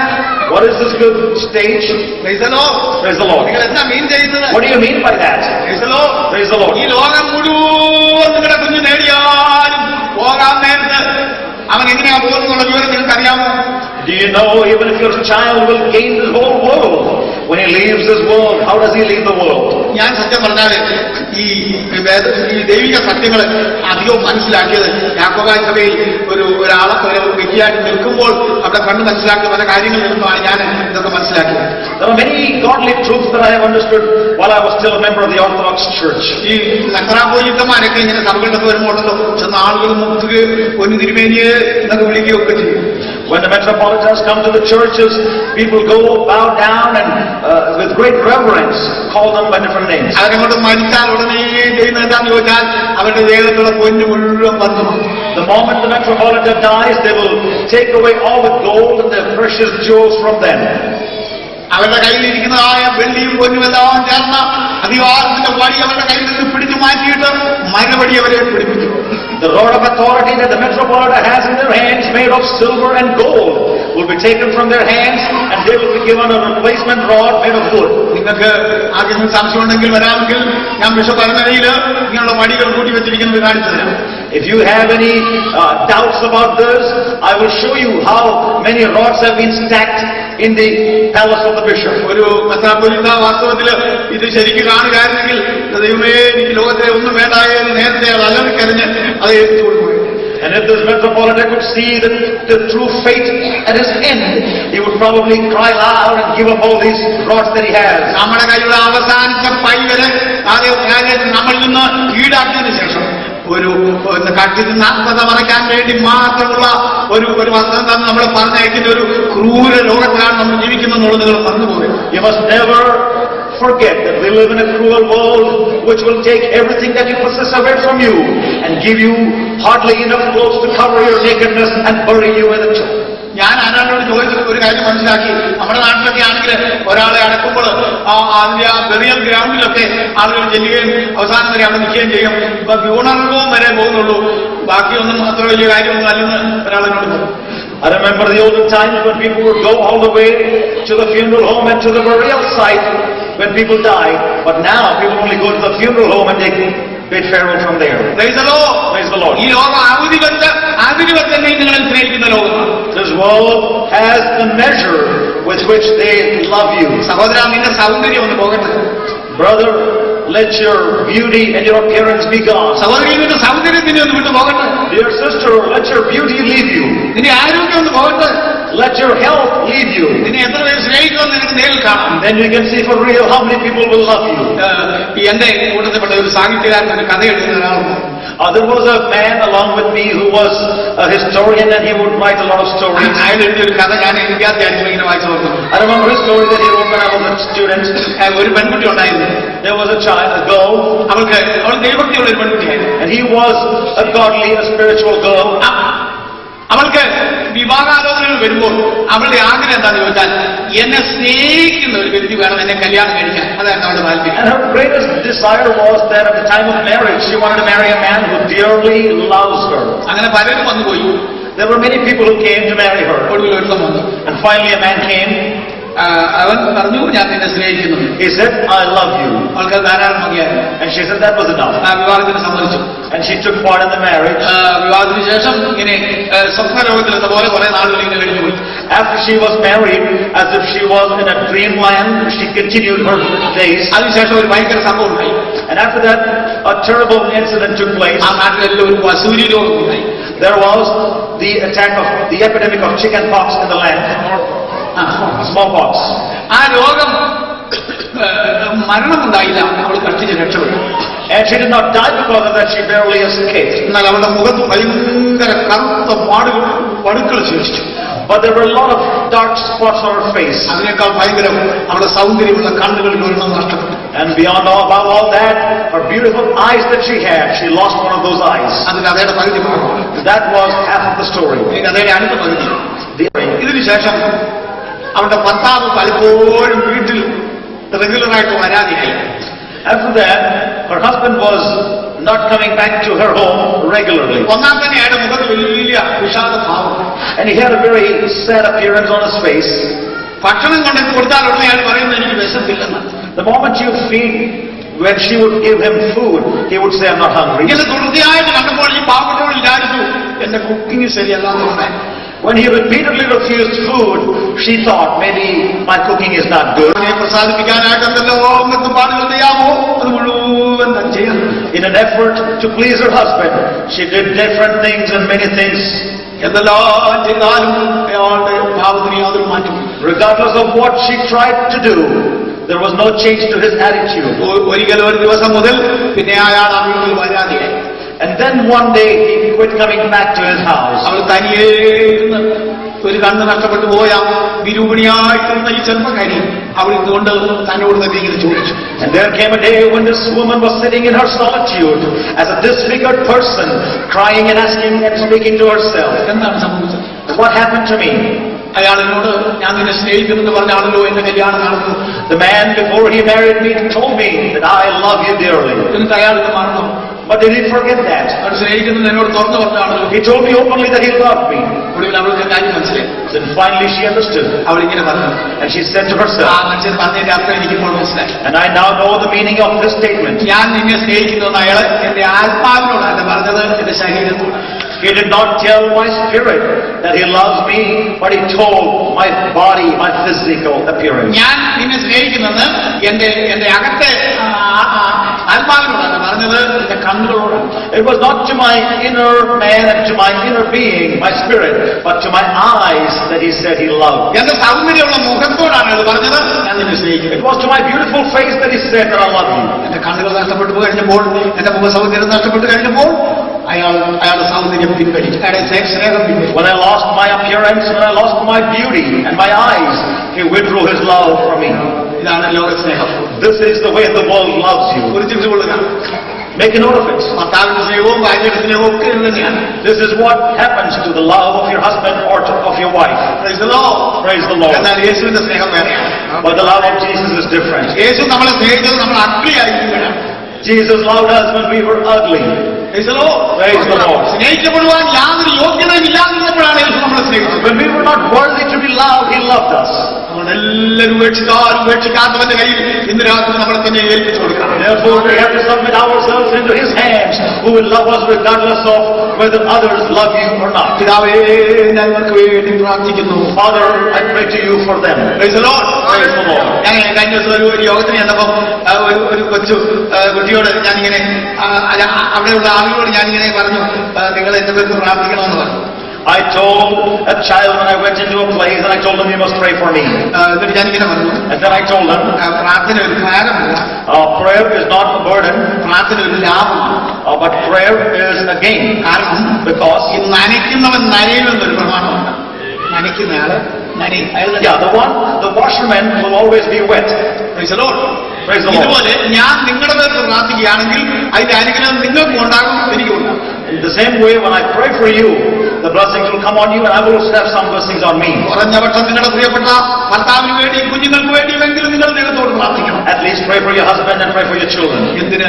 Why? നിത്യതയിൽ അവരെ നിങ്ങൾക്ക് ലഭിക്കുവാൻ. That you might have them for eternity. അല്ലെങ്കിൽ ഇവിടെ വെച്ച് കണ്ട പലരും നിങ്ങൾക്ക് അവിടെ വെച്ച് കൈമോശം വരും. If you do not know that, many of those that you saw here may not be with you in eternity. Praise the Lord. Praise the Lord. ഞാൻ ഇവിടെ തന്നെ പലരോട് പറഞ്ഞു. I shared with many people even here. എനിക്ക് കർത്താവ് സഭയെ കുറിച്ച് തന്നിരിക്കുന്ന ഒരു കാഴ്ചപ്പാട്. There is a vision that God has given me about the church. സഭ ഒരു ഭവനമാണെന്നാണ്. That the church is a home. അതുകൊണ്ടാണ് ഞാൻ സഭയുടെ ഒരു മെമ്പർ ആയിരിക്കാൻ ആഗ്രഹിക്കുന്നത്. That's why I desire to be the member of a church. സഭ ഒരു ഫാക്ടറിയാണെന്ന് എനിക്ക് തോന്നിയാൽ ഉടനെ ഞാൻ അവിടുന്ന് പിരിഞ്ഞു പോകും. The moment I know that church is a factory, I will quit. Praise the Lord. Praise the Lord. അതുപോലെ തന്നെ ഞാൻ സ്വർഗത്തിൽ പോകാൻ ആഗ്രഹിക്കുന്ന എനിക്ക് ഇവിടുത്തെ ഒരു ട്രാൻസ്ഫർ വേണമെന്നുള്ള അർത്ഥത്തിലല്ല, സ്വർഗം ഒരു ഭവനമാണെന്ന് ഞാൻ മനസ്സിലാക്കിയിരിക്കുന്നതുകൊണ്ടാണ് ഞാൻ സ്വർഗത്തിൽ പോകാൻ ആഗ്രഹിക്കുന്നത്. I desire to go to heaven not because it is a place, but because it is a home. എന്നാൽ സ്വർഗത്തിൽ ചെല്ലുമ്പോൾ അതൊരു കമ്പനിയും അവരുടെ സെക്രട്ടേറിയറ്റും അവരൊരു സൊസൈറ്റിയും ഒരു രാഷ്ട്രീയ പാർട്ടിയും ഒക്കെ ആയിട്ട് കാണുകയാണെങ്കിൽ ഞാൻ ആ പാടെ അബദ്ധനായിരിക്കും. When I go into heaven, if I find that to be similar to a factory, a secretariat, or a society, or a community, then or a political party, then everything that I did was a big mistake. ദൈവത്തിന്റെ വെളിപ്പാടുകളിൽ ഏറ്റവും വലിയ വെളിപ്പാട് ഒരു കുടുംബത്തിന്റെ വെളിപ്പാടാണ്. All the revelations, out of all the revelations that God has given us, the greatest revelation is the revelation of a family. ദൈവം ആകാശവും ഭൂമിയും എല്ലാം സൃഷ്ടിച്ച ശേഷം മനുഷ്യനെ സൃഷ്ടിച്ചിട്ട് ഒരു കുടുംബമാക്കുകയാണ് ചെയ്തത്. After God created the heaven and the earth, and He created man, He established a family. സാത്താൻ നശിപ്പിച്ചത് കുടുംബത്തെയാണ്. It was a family that Satan destroyed. ഏദൻ തോട്ടത്തിൽ സാത്താൻ നശിപ്പിച്ചത് കുടുംബത്തെയാണ്. In the Garden of Eden, Satan destroyed the family. നിങ്ങൾ ആദാമിനെ ശ്രദ്ധിച്ചു നോക്കി. Pay attention to Adam. ആദമിനോട് ആരെങ്കിലും ചോദിക്കാതിരിക്കുന്നത്. Let's say if someone went and asked Adam, അന്ന് ആദാം പാപം ചെയ്തിരുന്നില്ല. before Adam had sinned, അവനും പാപം ചെയ്തിരുന്നില്ല. even Eve had not sinned. അന്ന് happy ഹോമായിരുന്നു. They had a happy home. അന്ന് ഭർത്താവിനോട് ആരെങ്കിലും ചോദിക്കണം, എങ്ങനെ ഇരിക്കുന്നു ഭാര്യയെ കുറിച്ചുള്ള impression. If somebody went and asked Adam, what is your impression about your wife? നാട്ടിലൊക്കെ പറയുന്ന ഭാഷ ഞാൻ പറയാം. They would say about the wife that she is a very good, very able person. അങ്ങനെ അവർ പറയുന്നത് എന്റെ അസ്ഥിയിൽ നിന്ന് അസ്ഥി, എന്റെ മാംസത്തിൽ നിന്ന് മാംസം. She is blood from my blood and flesh from my own. ഇത് കൂടുതൽ ഒരു ഭാര്യ ഒരു ഭർത്താവ് എങ്ങനെ അങ്ങനെ പോയിട്ട് പറയാം. How much more can a husband praise his wife? സ്വർഗം പറഞ്ഞ പോലെ ദിവസങ്ങൾ കഴിയും. Just like Spurgeon said, a few days went by. ചില സംഭവങ്ങളൊക്കെ അവിടെ ഉണ്ടായി. Some incidents happened. അതേ ഭർത്താവിനോട് പിന്നെ ചെന്ന് നിങ്ങൾ ചോദിക്കണം. You go back to the same husband and ask him, എനിക്കിത് ഭാര്യയെ കുറിച്ചുള്ള അഭിപ്രായം. what is your opinion about your wife? ദൈവം തന്നെ ഒരിക്കൽ ചോദിച്ചു. Even God himself asked him once. അപ്പൊ ദൈവത്തോട് പറഞ്ഞത്, Then his response to God was, എന്നോടുകൂടി ഇരിക്കേണ്ടതിന് നീ ഉണ്ടാക്കി തന്ന ഇവളുണ്ടെന്ന് അവളാ തന്നെ. അതാണ് ഞാൻ വഴിപ്പെട്ടതല്ല, മാത്രമായ ഈ പരുവത്തിലായത്. You know, this woman that you gave to be with me, she's the one responsible for this mess that I am in now, and she's the one who did it. ഒരിക്കൽ ഏറ്റു പറഞ്ഞ മനുഷ്യൻ ഇപ്പോൾ തള്ളി പറയുകയാണ്. Now the man who had once accepted is now rejecting. ഒരിക്കലും കർത്താവിന്റെ ദാസന്റെ കല്യാണ സൂക്ഷിക്ക് പ്രസംഗിച്ചപ്പോൾ പറഞ്ഞു, Once the servant of God was preaching at a marriage ceremony. അമേരിക്കയിലൊക്കെ നിങ്ങൾക്കറിയാം ഡൈവേഴ്സ് ചെയ്താൽ പോകുക. In America, people divorce and they go away their ways. എന്നാൽ ഒത്തിരി കുടുംബങ്ങളിൽ ഡൈവേഴ്സ് ചെയ്ത് ജീവിക്കുക. But in many homes, people divorce and they still continue to live there. പിരിഞ്ഞു പോകാതെ വഴക്ക് പിടിച്ചുകൊണ്ട് ജീവിക്കുകയാണ്. They continually quarrel with each other and live in the same house. ഞാനൊരിക്കലും കേരളത്തിൽ ഒരു വീട്ടിൽ ചെന്നു. I went into a home in Kerala. അപ്പോ എന്നെ ആ വീട്ടിലേക്ക് കൊണ്ടുപോയ ആൾ നേരത്തെ എന്നോട് പറഞ്ഞു, ആ വീട്ടിൽ ചെല്ലുമ്പോൾ ഒരു കാര്യം ഒന്ന് അറിഞ്ഞിരിക്കണം, അവിടുത്തെ ആ അപ്പച്ചനും അമ്മച്ചിയുമായിട്ട് മിണ്ടിയിട്ട് 20 ചിലവാനും കൊല്ലം കഴിയും. And when I was going to visit a home, somebody who took me to the home told me, Pastor, before you go there, I want you to know something about this home. And the father and the mother in that home have not talked to each other for 20 years. എന്നാൽ ഞങ്ങളോട് അവർ ഒറ്റയ്ക്കൊറ്റയ്ക്ക് വന്ന് നന്നായിട്ട് സംസാരിക്കുന്നുണ്ട്. But individually they would come and talk to us very well. തമ്മിൽ സംസാരിക്കുന്നത് ഞാൻ കണ്ടില്ല. But I've never seen them talk to each other. എന്നെ അത്ഭുതപ്പെടുത്തിയ ഒരു കാര്യം, But what made me wonder, അന്നേരോ അമ്മച്ചിയുടെ കട്ടയിൽ അപ്പച്ചൻ കെട്ടിയ മിന്ന് ഒരു കൂടിയായിട്ട് കൂടാതെ തൂങ്ങിക്കിടക്കും. But even then, the knot that the Apachan had tied on the mother's neck is still there, symbolizing the marriage vow. എന്റെ അമ്മച്ചി, എന്റെ അപ്പച്ച സ്നേഹബന്ധമില്ലെങ്കിൽ പിന്നെ ഈ താലി തൂക്കിയതുകൊണ്ട് എന്താ കാര്യം? Dear brothers, dear sisters, dear father and mother, if you don't have a love relationship, what use is it that you have a string that tries to attach? ദൈവിക സ്നേഹമില്ലെങ്കിൽ, പ്രാർത്ഥനയില്ലെങ്കിൽ, ദൈവിക ഗാനങ്ങൾ പാടുന്നില്ലെങ്കിൽ, ദൈവത്തെ ആരാധിക്കുന്നില്ലെങ്കിൽ, ദയവിനെ ഇത് ഒരു കുടുംബമെന്നുള്ള പേരെടുത്ത് മാറ്റിയിട്ട് ഫാക്ടറി എന്നോ വല്ലതും അതിന് മുമ്പിൽ എഴുതി വെക്കുന്നതായിരിക്കും കൊടുക്കുന്നത്. If you cannot sing together, pray together, worship together, please take away the name that you call it a family and call it instead a family or a gathering or a society. ഈ കാര്യങ്ങളെല്ലാം മാറുമെന്ന് വിശ്വസിക്കുന്ന ഒരുത്തനാണ് ഞാൻ. And I am one who believes that this stage will change. നമ്മുടെ കർത്താവ് വരും. Our Lord will come. നമ്മുടെ കർത്താവ് വരും. Our Lord will come. ലോകരാഷ്ട്രങ്ങൾ മുഴുവൻ ഇളകും. All the world powers will be shaken. ഭരണാധിപന്മാരെല്ലാവരും ഇളകും. All the rulers will be shaken. അധികാരമുള്ളവൻ വരും. And he that has the authority will come. അവൻ രാജ്യം സ്ഥാപിക്കും. He will establish his kingdom. കർത്താവ് തന്റെ സഭയെ സ്വർഗത്തിലേക്ക് കൊണ്ടുപോകും. And our Lord will come and take the church to be with him. അതിനുശേഷം സഭ ലോകത്തെ ഭരിക്കാനായിട്ട് ഈ ഭൂമിയിലേക്ക് വരും. And after that, the Lord will come to rule over this earth. ഇന്നത്തെ ഒരു ഭരണാധിപനും അന്ന് ഭരണാധിപനായിരിക്കില്ല. Nobody will ever rule the world at that time. യേശു ദാവീദിന്റെ സിംഹാസനത്തിൽ ഇരിക്കും. Then Jesus will sit on the throne of David. അന്ന് അവനോടുകൂടെ നമുക്ക് വാഴണമെങ്കിൽ നാം ഇന്ന് രാത്രി അവന്റെ വചനം കേൾക്കണം. If we have to rule with him, we have to obey his word today. Praise the Lord. ഞാനിങ്ങനെ അവസാനിപ്പിക്കട്ടെ. And let me conclude like this. പിതാവേ, Father, ഇവരെല്ലാം ഉയർന്നാനല്ല. these people are not worldly people. പെന്തക്കോസ്തുകാരായ സഹോദരീസഹോദരന്മാരെ, Dear Pentecostal brothers and sisters, ഞാൻ നിങ്ങളുടെ ഗ്രൂപ്പിൽ നിന്നുകൊണ്ടാണ് പറയുന്നത്. and I am also a part of your group. നമ്മളെ ആരെങ്കിലും ഒരാൾ അത് വീക്ഷിച്ചിട്ട് ഇവർ ലൗകികന്മാരല്ല എന്ന് പറയാൻ തക്കവണ്ണം, അങ്ങനെ ഒരു ഇംപ്രഷൻ നമ്മളെ കൊണ്ട് പറയാൻ തക്കവണ്ണം ഇടയാകുമോ? Will people be able to look at us and say that they are not worldly people? Praise the Lord. Praise the Lord. പണ്ട് ഈ പേഴ്സിക്യൂട്ട് ചെയ്യുന്ന ആളുകൾ, ചക്രവർത്തിയുടെ രാജന്മാര് ക്രിസ്ത്യാനികൾ ഇങ്ങനെ ഒഴുത്തു നടക്കുമ്പോൾ അവരെ സ്പൈ ഔട്ട് ചെയ്തിട്ട് അവരെ പിടിച്ചെടുക്കുന്നത് ഈ ലക്ഷണം പറഞ്ഞുകൊണ്ടാണെന്ന് പറയുന്നത്. കണ്ടാലും അവരെങ്ങനെ സ്നേഹിക്കുന്നു. I believe that when the persecution of the Christians took place, those spies that the emperors had sent to capture the Christians would look at the love that the Christians had for each other and would identify them as Christians. ശരി, നിങ്ങൾ പണഞ്ഞിട്ടുണ്ട്. Please do not be angry at me. കണ്ടുപിടിക്കാൻ വലിയ ബുദ്ധിമുട്ടൊന്നുമില്ല. It's not very difficult to see Pentecostals today. രണ്ടുപേരും പെന്തക്കോസ്തരായിരിക്കും. അവർ തമ്മിലുള്ള വിദ്വേഷം If you look at how they hate each other, you know that they should be Pentecostals. കാര്യങ്ങൾ ആകെ വ്യത്യാസപ്പെട്ടിരിക്കുന്നു. Things have changed dramatically. യേശു ആഗ്രഹിക്കുന്ന നമ്മളിലേക്ക് വരണം. We have to grow up to the way that Jesus is. എന്റെ പ്രസംഗമൊക്കെ കേട്ടാൽ ഞങ്ങൾക്ക് തോന്നും, ഇങ്ങനെ ഈ അടിസ്ഥാന ഉപദേശങ്ങളൊന്നും വിശ്വാസമുള്ള ആളുമല്ല, വീര്യപ്രവൃത്തികൾ ഉണ്ടാകുമെന്നൊക്കെ പറഞ്ഞു. ഏതായാലും ബ്രദറിന്റെ ടൈപ്പായിരുന്നു ഈ പുള്ളി എന്നൊക്കെ എന്നെക്കുറിച്ച് ചിന്തിക്കുന്ന ആളുകൾ. There are some people who think that he does not preach the fundamental doctrines and he does not have a revival preaching and all that, so he might be a brethren member. ഞാൻ നിങ്ങളെക്കോളധികം അത്ഭുതങ്ങളിലും അടയാളങ്ങളിലും വിശ്വസിക്കുന്നവരും ദൈവമേ എന്ന് വരണമേ എന്ന് പ്രാർത്ഥിക്കുന്നവരുമാണ്. And I am one who believes much more than you or as much as you do in miracles and wonders and pray that they must happen. എന്നാൽ പല അഭിപ്രായവും കാണിക്കേറ്റ് ഇതാണ് കർത്താവ് വാഗ്ദാനം ചെയ്തതെന്ന് പറഞ്ഞാൽ ഞാൻ വിശ്വസിക്കാൻ തയ്യാറാണ്. But if you just make up something and say that this is what Jesus has told me, I will not believe in that. Praise the Lord. കർത്താവ് പാപമോചനം കൊടുത്താൽ മുഴുവൻ പാപമോചനവും അവന് കൊടുക്കുമെന്ന് വിശ്വസിക്കുന്നവനാണ് ഞാൻ. If God gives forgiveness of sin, He will forgive all His sins. ഈയൊരു ഒരാൾ പ്രസംഗിച്ചാൽ ഞാൻ കേട്ടു, പാപമെല്ലാം മോചിച്ചാൽ ശാപം വിജയിക്കണം. I heard someone preach these days that even though God has forgiven your sins, the curse will still remain. അത് ഈ മോർമൻസ് പുസ്തകത്തിൽ നിന്നാണ് ഞാൻ കിട്ടിയത്. I think they got that from the Mormon teachings. Praise the Lord. Praise the Lord. എന്റെ യേശു സകല അകൃത്യവും പോക്കുന്നു എന്നാണ് എന്റെ പുസ്തകം എഴുതിയിരിക്കുന്നത്. And His Bible says that He forgives all our iniquities. അതുപോലെ തന്നെ കർത്താവ് രോഗസൗഖ്യം കൊടുത്താറുണ്ടല്ലോ, നിന്റെ കാല് ഞാൻ സൗഖ്യമാക്കുന്നു, കൈ തളർന്ന് കിടന്നോട്ടെ എന്ന് യേശു ഒരിക്കലും അങ്ങനെ ഒരു സൗഖ്യം.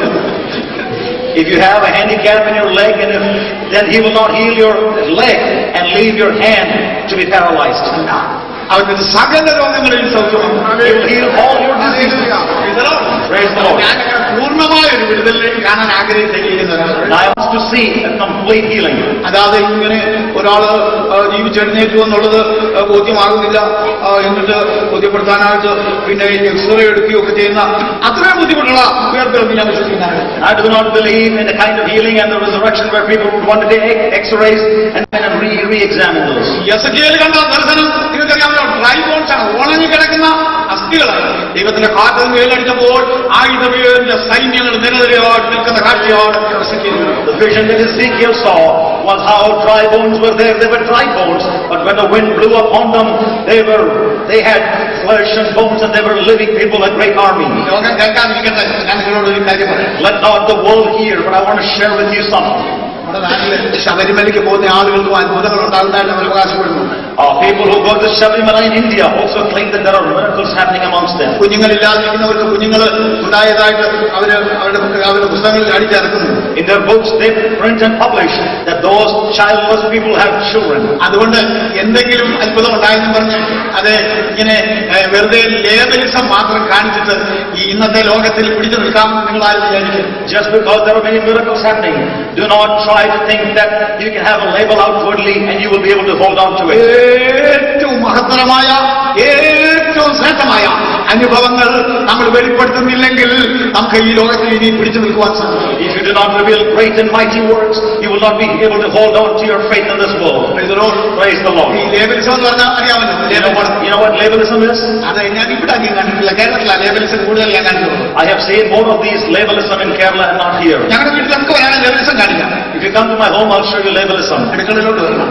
Come to the pantry. അതിന്റെ ബാഗിലോട്ട് നോക്കണം.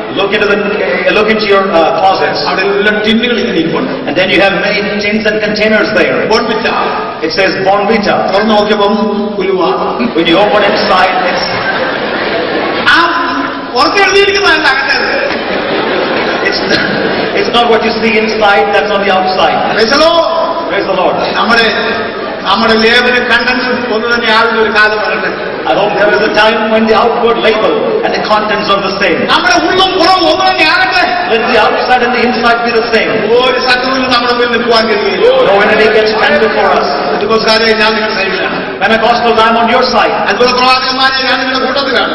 Prophets of wonders and miracles, I am with you. പക്ഷെ പൊടിയിട്ട് വിളക്കി എന്ന് വിടാമെന്നായിരുന്നു കാര്യം. But if you think that you can cast some powder on me and send me away, you cannot do that. ഏറ്റവും ശ്രേഷ്ഠമായതിനു വേണ്ടി വാദിക്കുന്ന ആളാണ് ഞാൻ. And I will argue and advocate for the most honorable things. കർത്താവ് വരുമ്പോഴേ When the Lord comes, ഞങ്ങളുടെ അടുത്തൊരു Ayurveda വൈദ്യുണ്ടായിരുന്നു. there was an Ayurvedic doctor in my place. എന്റെ പിതാവിന്റെ ഒരു ഫ്രണ്ടായിരുന്നു. He was a friend of my father. എന്റെ പിതാവിനോട് ഒത്തിരി കാര്യങ്ങളൊക്കെ ഇയാൾ സംസ്കൃതം ചോദിച്ചപ്പോൾ ഇങ്ങനെ പറയുന്നത് ഞാൻ കേട്ടിട്ടുണ്ട്. I have heard him chant many Sanskrit slokas.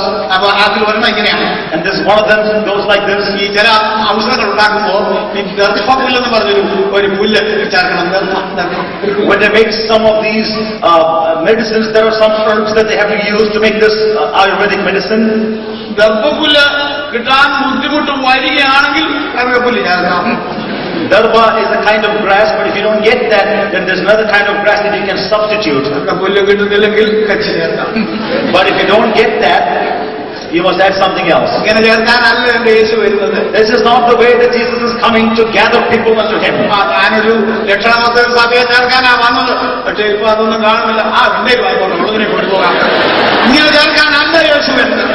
Jesus is not coming to take a church that he wanted to, but when he doesn't find them there, he will just take whoever is available. നമ്മുടെ കർത്താവ് നമ്മളിൽ പ്രസാദിക്കുവാനായിട്ട് വരുന്നത്. May God be pleased with us. അവൻ വാതിൽക്കലായിരിക്കും. He is at the door.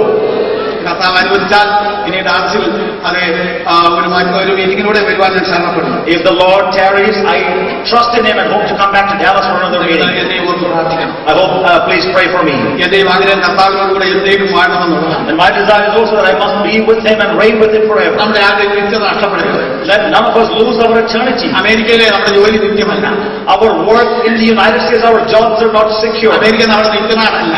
And this is not our eternity. നമ്മുടെ നഗരം വേറെയാണ്. We belong to a different land. നമ്മുടെ നാടും വേറെയാണ്. We belong to a different country. എല്ലാവരും കർത്താവിനെ സ്തുതിച്ചാട്ടെ. The Lord praise God. Hallelujah. Hallelujah.